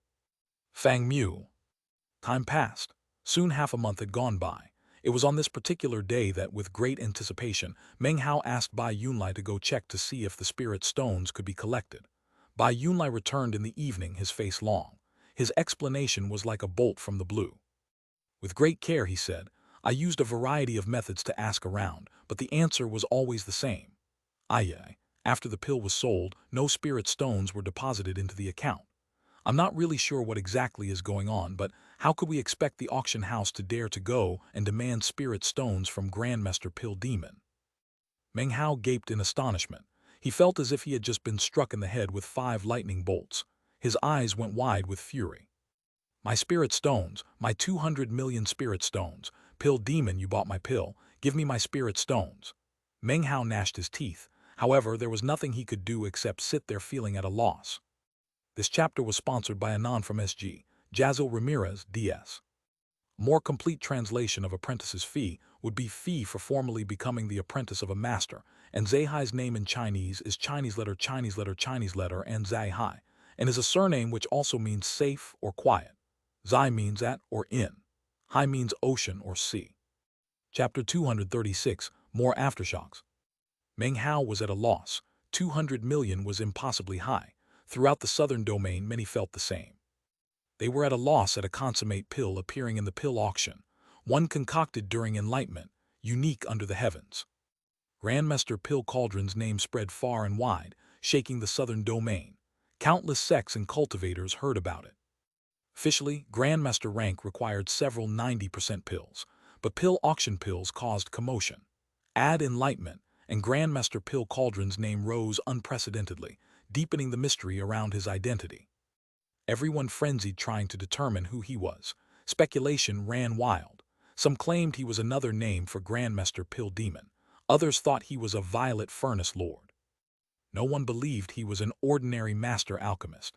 Who else could have such alchemy skill besides Furnace Lords? Rumors spread like storm winds across the southern domain. Only the Rebirth Cave searches and the matter of Meng Hao and the Sublime Spirit Scripture matched Grandmaster Pill Cauldron's stir. As time passed, a new theory emerged contrasting the Furnace Lord idea. Many believed Grandmaster Pill Cauldron was an ordinary master alchemist with incredible talent. Why else would his pill appear? Perhaps he hadn't predicted the outcome. A Furnace Lord would state his identity to gain fame, and perhaps reach Grandmaster rank. More agreed with this reasoning, yet opposite rumors arose. Grandmaster Pill Cauldron's name filled the southern domain like thunderous storms. Everyone admitted that whoever he was, if he'd concocted a consummate pill, he likely would reach Grandmaster rank, even if he wasn't one yet. After all, his pill was 95%, nearly 100%. If he concocted more consummate pills, the southern domain would have 4 Grandmasters, not 3. In fact, many believed Grandmaster Pill Cauldron already had Grandmaster skill, meaning there were already 4 Grandmasters. The Black Civ sect, Golden Frost sect, Blood Demon sect, Solitary Sword sect, and the 3 great clans extended solemn invitations to entertain Grandmaster Pill Cauldron. This caused commotion, and his name shone as brightly as the sun. The Violet Fate sect was equally stirred. Both Violet Chi and East Pill divisions talked about Grandmaster Pill Cauldron, speculating on his identity. No one suggested Fang Mu was him, but Grandmaster Pill Cauldron's name was so high, those who did became objects of ridicule. Fang Mu was known for alchemy skill, but compared to the mysterious Pill Cauldron, no one believed they were the same. The East Pill division's consensus was that he was a Violet Furnace Lord who concocted the pill, but chose not to reveal himself. Many master alchemists venerated the mysterious Grandmaster Pill Cauldron. Anyone disrespecting him earned their wrath. While the southern domain discussed Pill Cauldron, the Violet Fate sect's older generation wanted to investigate. But the East Pill division was special. Without Pill Demon's approval, no one could uncover information. Strangely, Pill Demon seemed to ignore it completely. He wouldn't discuss it or allow investigation. Even his own people couldn't investigate. Pill Demon had erased all traces. As rumors spread and people talked, Meng Hao sighed more. Whenever he heard Grandmaster Pill Cauldron, he thought of his 200 million spirit stones, and how Pill Demon hadn't paid him. You owe me 200 million spirit stones. Meng Hao felt twisted. Normally, his cultivation wouldn't worry him, but this was 200 million. Every time he thought of the matter, it felt like a sword was stabbing into his heart. Long ago, when he had joined the Reliance sect, he had thought that he would be able to get rich by working for immortals. This entire time he had drifted along, pushed along by the current, until he reached this point. However, he still retained that stubborn desire deep in his bones. His methods were now much colder, and many others viewed him as crafty and ruthless. But deep in his heart, he was still the same scholar he had always been, and he still desired to be rich. He hadn't forgotten that wish of his. If you can imagine how much Meng Hao rejoiced at not having to pay back the silver he owed to Steward Zhou when he joined the Reliance sect, then you can imagine how he felt to have 200 million spirit stones dangled in front of him, only to find that they weren't his. He took a deep breath and then continued to concoct pills, a bitter smile on his face. Time passed by, but the name of Grandmaster Pill Cauldron did not fade from the southern domain or from the Violet Fate sect. After the initial waves settled down, the name continued to be mentioned frequently. Some of this had to do with the mystery surrounding the name and all the rumors that accompanied it. In fact, more pills marked with a cauldron began to appear in auctions throughout the southern domain. However, the fake pills would always end up being exposed. Furthermore, the counterfeit pills only served to bolster the reputation of Grandmaster Pill Cauldron. Meng Hao heard about most of these things from Bai Yunlai. Whenever Bai Yunlai talked to him about matters regarding Grandmaster Pill Cauldron, a strange look would appear on his face, and his eyes would fill with glowing veneration. Obviously, he knew that the person who was the subject of such glowing praise throughout the Violet Fate sect, and even the southern domain, was standing right in front of him. Day and night, both when dreaming and when walking about, the image would appear in his mind of how he had held the bedevilment pill in his own hands as he secretly delivered it to the auction house.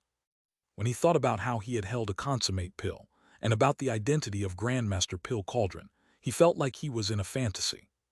Someone else in the Violet Fate sect who was moved by the name of Grandmaster Pill Cauldron was Chu Yuyan. The only thing she heard people talking about was Grandmaster Pill Cauldron. Her own investigations into his identity led nowhere. Furthermore, some people were making vague statements implying that perhaps she was Grandmaster Pill Cauldron. She could only laugh bitterly about that. She was incredibly curious about who he was, and as she tried to find out more information, her heart began to fill with reverence. It didn't matter who Grandmaster Pill Cauldron was. As an alchemist, Chu Yuyan knew the skill required in the Tao of alchemy to produce a consummate pill. It demanded the respect of all alchemists. As for Chu Yuyan, her reverence grew, and she couldn't wait to meet this mysterious Grandmaster Pill Cauldron and discuss alchemy and alchemic enlightenment with him.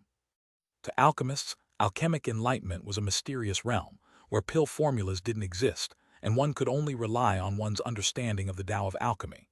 Using only the materials at one's fingertips, one would create a new medicinal pill. This was the reason that Chu Yuyan so worshipped Grandmaster Pill Cauldron. Her veneration only grew stronger and stronger as Grandmaster Pill Cauldron's reputation grew. She even begged her master over and over to let her borrow the bedevilment pill to study it. When he finally consented, she poured herself into researching it. She felt the insane, devilish will contained inside. She could sense the frenzied burning which exceeded a burning of the soul. She could sense a profound sharpness inside the pill, a proud will that exceeded heaven and earth. Gradually, an image of Grandmaster Pill Cauldron began to form in her heart. His face was archaic, and his eyes shone with wisdom. He was tall and slender, with an imposing disposition. All of this was based on the feeling she got from within the pill. And yet, no matter how she searched, no matter what methods she used, she couldn't find anyone within the sect who matched such an image. This didn't cause her veneration to lessen, but rather the opposite. It continued to deepen. Once, Meng Hao accidentally ran into Chu Yuyan while walking through the sect.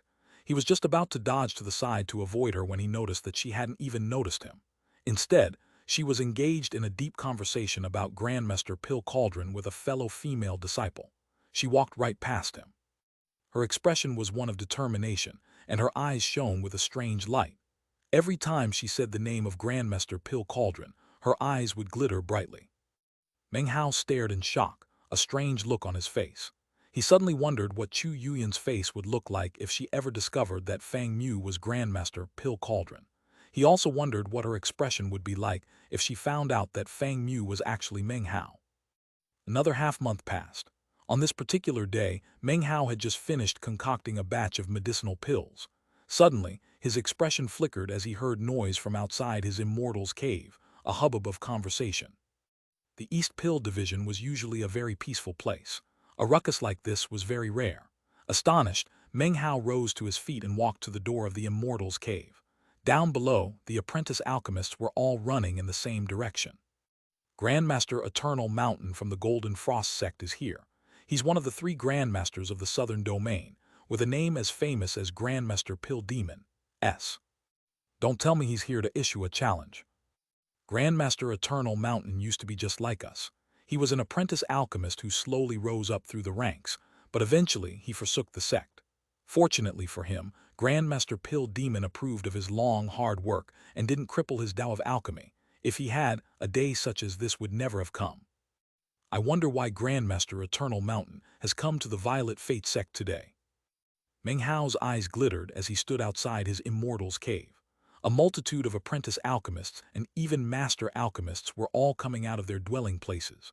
All of them began to rush off in the same direction. This was mentioned long ago in chapters 1 and 2, as well as a few subsequent chapters. Chapter 237, Meeting Grandmaster Pill Cauldron. The Violet Chi and East Pill divisions were shocked. Eternal Mountain, who had forsaken the sect and become a grand elder of alchemy in the Golden Frost sect, had returned. For the first time in 400 years, he entered the Violet Fate sect. With him came Dharma protector Tang Shiking. The other protector was a nascent soul elder. Both had practiced cultivation for over 700 years. Though nascent soul stage, they were magic experts who could destroy 10,000 enemies together. Golden Frost sect disciples followed, including Fatty. He looked complacent, standing at the forefront next to Tang Shiking.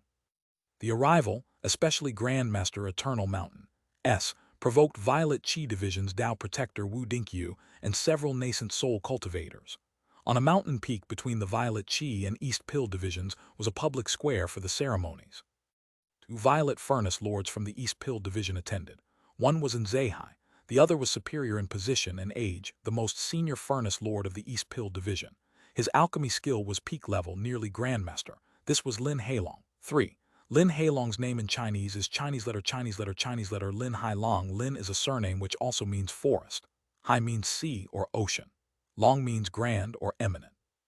At the moment, the Violet Chi Division's outer sect disciples, as well as the apprentice alchemists of the East Pill Division, were congregating down at the foot of the mountain. They settled their chi and calmed their minds, looking up toward the square at the peak of the mountain. Their hearts filled with speculation as to the purpose of Grandmaster Eternal Mountain's visit. Some of the inner sect disciples and master alchemists proceeded up toward the top of the mountain. However, not many were qualified to do so. The entire mountain was sealed tightly, and many who attempted to get closer were turned back. Meng Hao arrived at the mountain with the rest of the crowd. He stood off some distance away, observing. As far as Grandmaster Eternal Mountain, he had heard quite a few stories about the man throughout his years in the Violet Fate sect. As he looked over the scene, he suddenly saw several beams of colorful light shooting through the air. His eyes glittered. The beams shot directly toward the public square at the peak of the mountain. Within were cultivators of the East Pill Division, all of whom were Furnace Lords. One of them was Chu Yuyan. After thinking about it for a moment, Meng Hao's body flashed, and he shot forward. Just as he neared the mountain, he caught sight of Li Tao. Their eyes met, and they proceeded together up toward the top of the mountain. There were some who attempted to block their way, but Li Tao simply flashed his identification Jade slip, whereupon they gave way with respectful looks on their faces. After the auctioning of the Foundation Establishment Day and the pill auction, Li Tao's name had also risen to prominence. Were it not for the appearance of Grandmaster Pill Cauldron, his name would most likely have become even more well-known. Li Tao gave Meng Hao a meaningful look and then, his voice low, said, "Grandmaster Eternal Mountain forsook Master and the sect. It's said that he hasn't stepped foot back inside for 400 years. I wonder why he's back. Brother Fang, do you think it might have something to do with Grandmaster Pill Cauldron?" Meng Hao smiled slightly, shaking his head and saying nothing. Soon, they reached the mountain peak, where they stood off to the side. Meng Hao looked over at Fatty and then Chu Yuyan. All of the Furnace Lords, including Chu Yuyan, stood respectfully behind the Violet Furnace Lords, looking forward at the cultivators from the Golden Frost sect. Chu Yuyan glanced at the Golden Frost sect cultivators and yawned. Then her gaze fell upon Fatty, and it seemed as if she wanted to give him a good thrashing. A cold look gleamed in her eye. After all, this Fatty Li Fugui was the cause of the entire scandal with Meng Hao. The Golden Frost sect had brought no small amount of cultivators to this meeting. However, less than 10 people actually qualified to sit down at the table. The rest of the inner sect disciples, like Fatty, could only stand behind them. Sitting in the foremost position were two people. One was Dharma Protector Tang Shiking. He appeared to be middle-aged, but his cultivation base was at the mid-nascent soul stage, and few people in the southern domain would dare to look down at him. If he made a bit more progress, he would reach the late-nascent soul stage. In the current age, in which only a few spirit-severing cultivators appeared in the cultivation world of the southern domain, this would place him at the pinnacle of his generation. At the moment, he was laughing and chatting with Wu Dinkyu over some trivial matters. Sitting next to him was a white-haired old man. He had been sitting there the entire time, his eyes closed. He seemed as if he did not belong in heaven and earth. In fact, anyone who looked at him for too long would begin to feel as if their eyes were burning, as if his entire body were some type of fearsome furnace. Even more shocking, as he sat there with his eyes closed, green grass slowly began to sprout up from within the limestones around him. It seemed that this old man's aura was capable of causing living things to spontaneously grow. This was none other than one of the three grandmasters of the Tao of Alchemy of the Southern Domain, Eternal Mountain. Compared to him, the rest of the Golden Frost sect cultivators seemed to be there for nothing more than a supporting role. Even the nascent soul cultivators were clearly lessened by his presence. Meng Hao and Li Tao stood off to the side, along with quite a large group of other disciples who encircled the square. Meng Hao looked at Grandmaster Eternal Mountain and the grass slowly growing up around him. His eyes narrowed. What realm of the Tao of Alchemy is this, he thought. He can cause medicinal plants to grow up from the limestone. That's creating life out of nothing. Then he caught sight of Nzehai and felt anger welling up in his heart as he suddenly remembered his 200 million spirit stones. On the Violet Fate sect side, Nzehai smiled as he and Wu Dinkyu chatted courteously with Tang Shiking and the three other nascent soul magic experts. The most senior of the Violet Furnace Lords, Lin Heilong, sat there expressionless, staring icily at Eternal Mountain. The square seemed to be filled with both fire and ice. On the one hand, harmonious chatting could be heard. On the other hand, an icy wind full of frost seemed to be blowing. Ha ha ha, laughed Tang Shiking, looking at Wu Dinkyu. Fellow Taoist Wu, please stop asking. I'm just here out of courtesy to accompany Grandmaster Eternal Mountain. As far as the details of our visit, I'm afraid I can't really say. Grandmaster Eternal Mountain suddenly opened his eyes, staring directly into Lin Heilong's icy glare. After a moment he said, "Long time no see, elder brother Lin." His archaic voice filled with strange power. As he spoke, green grass around him fluttered. The square grew quiet. Everyone, Tang Shiking, Wu Dinkyu, and Zehai, closed their mouths. All eyes fell on Eternal Mountain. "You flatter me with elder brother," Lin Heilong said coldly. "Have self-respect, Grandmaster Eternal Mountain." Eternal Mountain was silent for a long moment. Finally, he said, "I came to pay respects to Grandmaster Pill Demon. Fellow Taoist Lin, could you introduce me?" "Master is busy," replied Lin Heilong coldly. "Please leave." Though Lin Heilong's master wasn't offended by Eternal Mountain's actions, Lin Heilong himself hadn't forgotten that he'd recommended him. He'd given unselfishly. He'd never imagined that talent would lead to Furnace Lord, then abandoning master and sect. He never dispelled his negative feelings. Eternal Mountain was again silent for a long moment. After the space of about 10 breaths passed, a glow filled his eyes like that emitted by a pill furnace. "If Grandmaster Pill Demon has no time, then I would very much like to meet the person the whole southern domain is talking about. Grandmaster Pill Cauldron of the East Pill Division." Hearing this caused Chu Yuyan's eyes to shine brightly. In fact, the eyes of all the surrounding Violet Fate sect disciples began to glimmer. After all, Grandmaster Pill Cauldron's illustrious name was what everyone was talking about recently. Meng Hao's face was expressionless. He had long since become used to his alternate identity. Seeing the reverent look in Chu Yuyan's eyes caused him to suddenly come up with some very wicked ideas. "You want to meet Grandmaster Pill Cauldron," said Lin Heilong, a cold smile turning the corners of his mouth. "He's here in the sect. If he wants to meet with you, then naturally he will step forward, but I have no way to force him to do so." "Why be this way, elder brother Lin?" said Eternal Mountain. "You treated me so well all those years ago, as did the entire East Pill Division.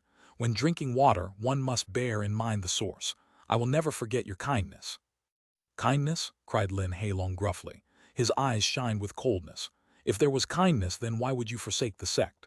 Do you know that after your betrayal, Master sat on the East Mountain for 3 days, looking at the pill you had concocted?" Eternal Mountain said nothing. After a long moment, he sighed. "It was because my Tao of Alchemy differed from that of Master S. If I stayed in the sect, then I would not have my own Tao of Alchemy and therefore no path to tread. Perhaps after many years I would become another pill demon. However, that is not me. Elder brother Liu's decision was the same as mine. Our decision was made 300 years apart, but we both chose to leave the sect." He looked at Lin Heilong. "Elder brother Lin, I respected Master and I respected the sect. After all these years, I haven't changed. I wish to pursue the Tao of Alchemy, not just concoct pills. My Tao is not that of elder brother Liu with his poison pills, but rather magic pills. The pills I concoct are not to be consumed. Instead, they fuse magic with the Tao of Alchemy. The pills concocted by Eternal Mountain are treasured pills." He waved his hand, and immediately a gold-colored medicinal pill flew out. As soon as it appeared, it filled the surroundings with a shocking pressure. A medicinal aroma filled the air, but even stronger was the sense that this was a magical item. The medicinal aroma was like that of the glow of a magical treasure. Its luster was as blinding as that of the sun. Meng Hao's heart trembled. Having heard Eternal Mountain's explanation, he looked at the pill treasure, and his mind spun. Seeing this pill had opened up a new door in his mind regarding the path of pill concoction. Meng Hao murmured to himself, seemingly enlightened. There are millions upon millions of paths in the Tao of alchemy, much the same way that there are countless variations among plants and vegetations. This pill cannot be consumed, said Eternal Mountain, because it is indestructible. It is a pill treasure which I personally concocted, the glow of which can absorb spiritual energy. The plant and vegetation interactions within the pill become their own heaven and earth. You could also say that this is not a pill, but a magical item that can never be destroyed. Elder Brother Lin, could you please appraise this item? With the flick of a sleeve, he sent the medicinal pill shooting toward Lin Hailong. Lin Hailong grabbed it. This chapter was sponsored by Robert Zhang. Tang Shikeng's name in Chinese is Chinese letter Tang Shikeng. Tang is a surname which also means boastful. She means world. Kang means blue or vast. Wu Dinkyu is the same guy who had the bet with eccentric Song back in the state of Zhao, and then threw the spear into the wall in the Violet Qi division. Lin Hailong's name in Chinese is Chinese letter Lin Hailong. Lin is a surname which also means forest. Hai means sea or ocean. Long means grand or eminent. Chapter 238, Determined to Prevail. Lin Hailong eyed the pill. Heresy, you don't deserve to be here. He exerted pressure to crush it but failed. Amid nascent soul, he could destroy magical items without magic, yet the pill was unharmed. The Tao of alchemy focuses on creating pills, he said coolly. Anyone could practice this heresy, but no one would. This doesn't deserve to be called a pill. He waved his arm, sending it back to Eternal Mountain. This pill was not created from gold or iron, said Eternal Mountain calmly, catching the pill. Nor was it fused with crystal or stone. It was concocted from 37,924 types of medicinal plants together with countless variations, and is perfect in all respects. It contains the full and complete strength of all the 5 elements, and is matchless in heaven and earth. This truly represents the great Tao of alchemy, and does not count as a mere refining. Years ago, I observed that heaven is round, while the earth is square. It was this enlightenment that caused me to found the World Pill Division, and also seeded my desire to forge a great pill of heaven and earth.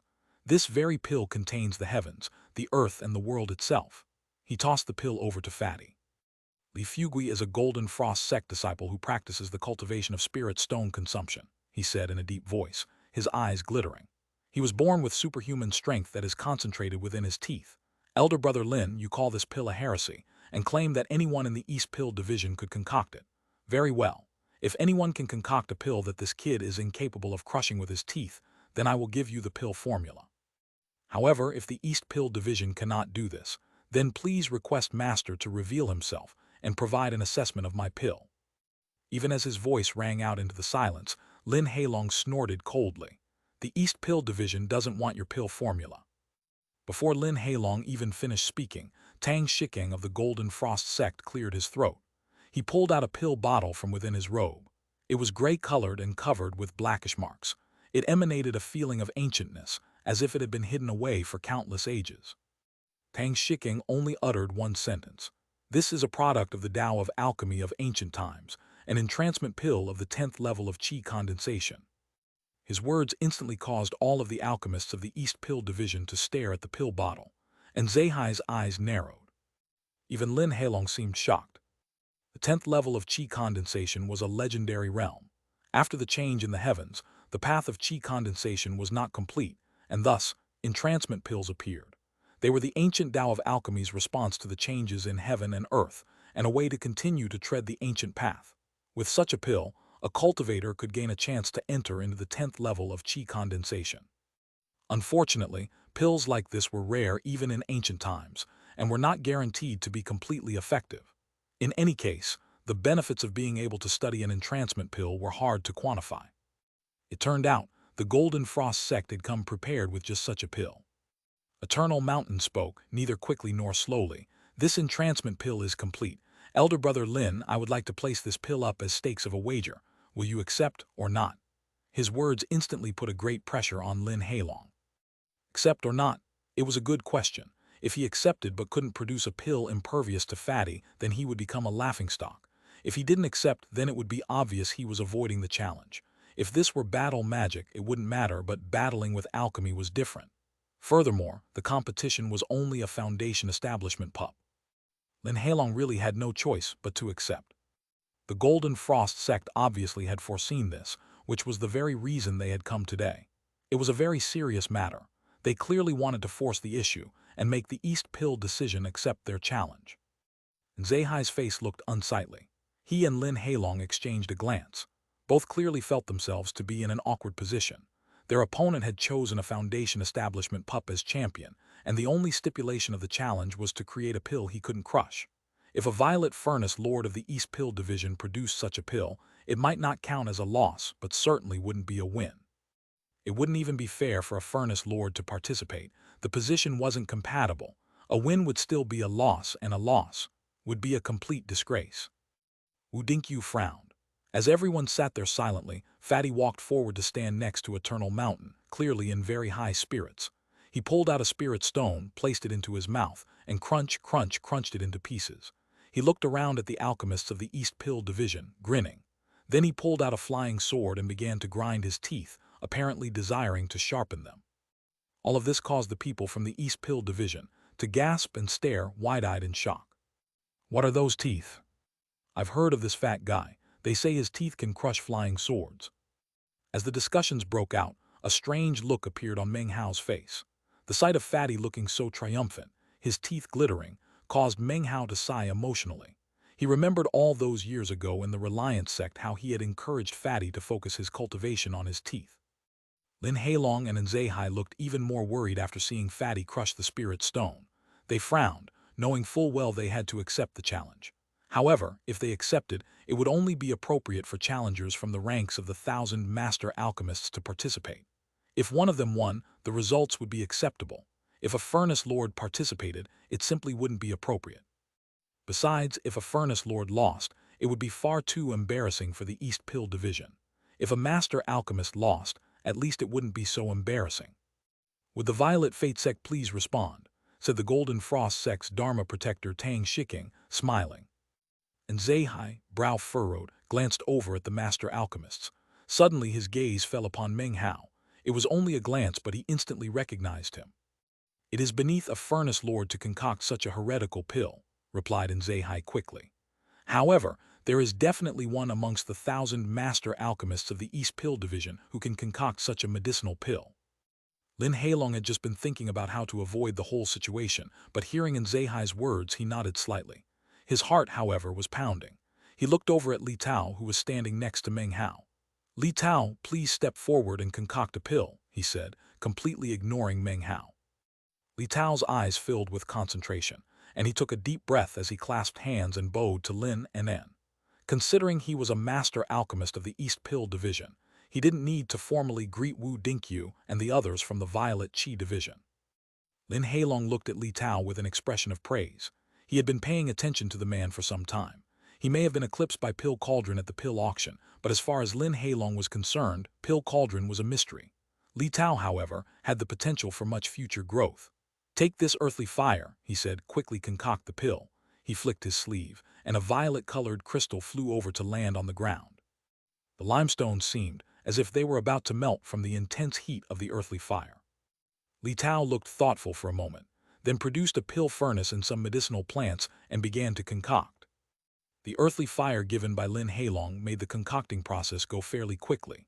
Li Tao carefully performed his catalyzing and concocting, and after the time it takes 2 incense sticks to burn, the pill furnace roared, and a white medicinal pill flew out. Li Tao had condensed hundreds of various hard medicinal plants into the pill. The concoction time had been relatively short, but he had employed all the skill he possessed. He was confident that even a fierce tiger would break its teeth if it bit such a pill. When the pill emerged, Li Tao didn't even look at it. He simply tossed it over to Fatty, who grabbed it from mid-air. He cleared his throat and then, as everyone watched, placed it into his mouth. With a crunch, the pill shattered. I can't even grind my teeth with this crappy thing, said Fatty, his face filled with disdain. He spit out the remnants of the pill, looking quite proud of himself. Lin Heilong's face was filled with embarrassment. He singled out one master alchemist after another, but the pills they concocted were easily crushed by Fatty, then spit out onto the ground. Fatty's dialogue grew even more arrogant. AI, it seems it really is difficult to find a medicinal pill that my teeth can't destroy, What a lonely life. Do any of you have any skill? Come, concoct something I can't crush." He looked more and more complacent. The same gall he had shown at the pill auction was now in full force. He seemed very much in his element. Lin Heilong's face grew more unsightly, and he slapped his palm down onto the table. Looking at Eternal Mountain's expressionless face, his heart filled with fury. Suddenly, he said, "Master Alchemists of the East Pill Division, whoever of you can concoct a pill that this kid can't crush will instantly be promoted to Furnace Lord." His words echoed out through the mountains, all the way down to the Master Alchemists who were congregated at the foot of the mountain. Everyone's faces filled with shock, and their eyes began to glow. Meng Hao's pupils constricted, and he stared at Lin Heilong, his heart pounding. Furnace Lord promotion was important. Normally, one needed to be a master alchemist for 60 years, at foundation establishment stage, concoct over 1,000 different pills with 50% strength, and concoct 10 million pills for the sect. Then all Furnace Lords' approval was needed. Multiple candidates required a rigorous competition. Meng Hao had thought about Furnace Lord rank and considered using his pill cauldron identity, but he was hesitating. Lin Heilong's words made him take a deep breath. His eyes began to glow. This was a chance that might come once in 100 years. Many other alchemists thought the same. They began panting. If they seized this, the gate of alchemy opened. Yes, promotion would anger Furnace Lords and invite scorn, but it was incredible. Regardless of qualification, Furnace Lords had access to special techniques and secret plant interaction formulas. This alone enabled advancement by leaps and bounds. They'd access combinations otherwise incomprehensible. The respect commanded by Furnace Lord rank sent alchemists into frenzy. Moreover, Lin Heilong, the most senior Furnace Lord and Sub-Grandmaster, had spoken. No one would disbelieve him. Meng Hao took a deep breath, looking at complacent Fatty. Feeling guilty, he thought, "Fatty, brother, I don't want to hurt you, but this is my only chance. I am determined to prevail." Chapter 239. Li Fugui, give me face or give me death. Lin Heilong's words caused all master alchemists to pant. Their eyes glowed at the thought of promotion. This fortune was incredibly amazing. If they seized it, it almost amounted to destiny, an opportunity to soar to the heavens. Master alchemists rushed forward, even from below. Eternal Mountain had never predicted this. His eyes narrowed. Based on his understanding of Lin Heilong, he knew the man wouldn't offer without deeper meaning. After a moment, his eyes gleamed. "Don't tell me he's trying to flush out Grandmaster Pill Cauldron," he thought. Chu Yuyan and the other Furnace Lords seemed to think the same thing. All watched with glittering eyes. A faint smile appeared on Zehai's face as he glanced at Meng Hao. He was aware of Lin Heilong's intentions. And Zehai was the only one besides Grandmaster Pill Demon who knew Grandmaster Pill Cauldron's identity. He wouldn't announce it. Grandmaster Pill Demon had forbade him 3 times to do anything about Pill Cauldron, and Zehai wouldn't even mention the name. Master alchemists arrived one by one. Fatty grew more complacent, grinding his teeth with his flying sword, which glinted brightly. His complacency filled with arrogance. "Come on," he said haughtily. "My teeth are itchy. Concoct a pill to break them. Whoever can, I'll call them Grandpa." One of the master alchemists stepped out from among his hundreds of comrades. He clasped hands in salute to Lin Heilong and Zehai, then began to concoct a pill. It wasn't just him. 7 other master alchemists stepped forward and began to work. Everyone watched as the master alchemists concentrated on their medicinal plants and concoction. It was a dazzling sight. Time passed, and soon one pill after another flew out toward Fatty. These pills had been concocted with utmost care by the handful of master alchemists, all of whom had utmost faith in their handiwork. Fatty yawned and threw all the pills into his mouth. The crunching sounds which emanated out pierced into the hearts of the 8 master alchemists. Their faces fell. "Bleck," said Fatty, spitting the medicinal pills out. "Who else?" he yelled, looking very pleased. He seemed to feel that his teeth deserved utmost respect in heaven and earth. Seeing the defeat of the 8 master alchemists, others who had been planning to participate now hesitated. They eyed Fatty's teeth. In their estimation, it was like he had a mouthful of sharp swords. It seemed any medicinal pill that entered his mouth would be reduced to rubble. "Who else?" No one responded to Fatty, nor did anyone step forward to concoct a pill. Fatty arrogantly pulled another spirit stone out, popped it into his mouth, and then crunched it into pieces. The surrounding master alchemists gasped. Moments ago, many of them had found it easy to muster their courage, think of a pill formula, and then attempt to concoct it. Seeing the spectacle in front of their eyes, however, caused them to change their minds. They looked at Fatty angrily. They sighed inwardly as various thoughts ran through their minds. This guy is inhuman. What pill could possibly stand up to teeth like that? Damn it, this fatso must have been growing these teeth from birth. He's not a cultivator, he's a monster. Isn't he worried he might accidentally bite his tongue off one day? He actually eats the spirit stones. What kind of a stomach does he have? Can he digest them? All of them seemed to think that there would be no good fortune for them on this day. Fatty swallowed the spirit stone and then began loudly grinding his teeth again. From the moment he had joined the Golden Frost sect, he had been doted upon and had never been embarrassed. He of course took this opportunity to show off and was currently glancing around, looking for pretty female alchemists. He ignored Chu Yuyan, of course. In his opinion, Chu Yuyan clearly belonged to his brother Meng Hao, and he wouldn't interfere. After all, Fatty completely revered Meng Hao. Fatty was arrogant when Meng Hao coughed lightly. He realized Lin and him were trying to determine Pill Cauldron's identity, the reason he'd hesitated. But his mind was made. He stepped out. All master alchemists turned attention to him. Chu Yuyan frowned and gave a cold harumph, ignoring him. An imperceptible glimmer appeared in Zehai's eyes, a faint smile touching his mouth. Lin Hailong's eyes filled with a deep look. He studied Meng Hao. "Is it him?" he murmured. Eternal Mountain looked at him, expression unchanged. No one detected clues. Meng Hao clasped hands and bowed. "I am Fang Mu. I would like to concoct a pill. Would the two senior members grant me permission?" And Zehai said nothing. Lin Hailong nodded lightly and tossed a fire crystal to float in front of Meng Hao. "Heyo," Fatty glanced at him from the corner of his eye. "Another kid steps forward. Concoct a hard pill. My teeth are itchy. I want something super tough." His tone made his life sound lonely, his expression making you want to thrash him. Meng Hao didn't immediately start. He looked at Fatty and smiled. Fatty felt good looking at him. Patting his stomach, he said, "What are you looking at?" I'm nice. You know what? This time I won't crush it in one bite. I'll take 3. Meng Hao sighed, guilt appearing on his face. He clasped hands and bowed toward Fatty. He didn't want to embarrass him, but this chance was too rare. What expression? Fine, 5 bites. I'll take 5 to crush it. How about that? Lin Hailong's face grew darker, as did surrounding alchemists.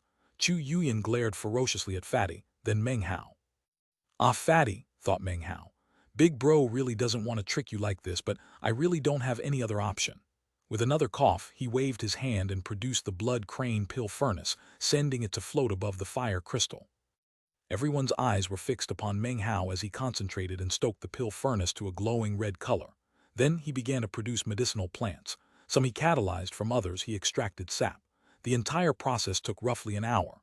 Finally, Meng Hao produced some gray-colored powder. There didn't seem to be anything special about. When concocting pills, it isn't always necessary to use fresh ingredients. There are certain medicinal powders which will turn gray over time, as well as other ingredients, such as flying ash leaf, which are gray to begin with. Only Meng Hao knew that his confidence in being able to produce a pill that Fatty couldn't crush was largely because of this gray powder. It was no ordinary item. It was powder created by the explosion of the meat jelly's shedding process. Some of the skin had directly turned into powder, which was what Meng Hao had just used as one of the ingredients in his medicinal pill. The meat jelly skin was extraordinarily tough. In the past, Meng Hao had tested it on multiple occasions. The meat jelly had a mysterious background and was virtually indestructible. Meng Hao was sure that there was no way Fatty would be able to destroy the shed skin of the meat jelly. However, his true killing move in this little competition wasn't the powder, but something else inside the medicinal pill. "Fatty, please forgive me," he thought. Meng Hao's eyes gleamed as a black medicinal pill flew out, which he grabbed. The pill furnace slowly returned to its original color. The pill was about the size of a fingernail and looked ordinary in every aspect. However, it was filled with the meat jelly skin powder. The powder couldn't be melted. However, Meng Hao had fused it into the medicinal plant ingredients. It was less a concoction than an amalgamation. The pill emitted no medicinal fragrance and was as black as night. He tossed it over to Fatty with an apologetic look. Fatty grabbed it haughtily. "I've taken a liking to you," he said. "Don't worry, I'll crush it with 5 bites, no less." Looking pleased, he popped the pill into his mouth, posing heroically as he glanced at a few of the female alchemists he'd noticed. As soon as the pill entered his mouth, he laughed, then closed his eyes and slowly bit down. See, one bite. The words were a bit garbled, but everyone understood what he was saying. The alchemists of the East Pill Division all looked embarrassed. Clearly, they found Li Fugui to be completely repulsive. Continuing to talk, Fatty bit down a second time, secretly using quite a bit of strength. His heart began to tremble. Keeping his expression calm, he laughed a few more times, then continued to blabber incoherently about how he would keep his word and bite down 5 times. He was starting to get nervous. The first time he had bit down, he'd only used 30% of his strength. The second time, he'd used 80. However, he hadn't even been able to put a tiny dent in the medicinal pill. It seemed to have some sort of elastic element to it. His teeth actually hurt a bit. Fatty seems like he'd rather die than lose face. When did he become like this? Thought Meng Hao, looking both sympathetic and apologetic. This chapter was sponsored by Nicholas Harks.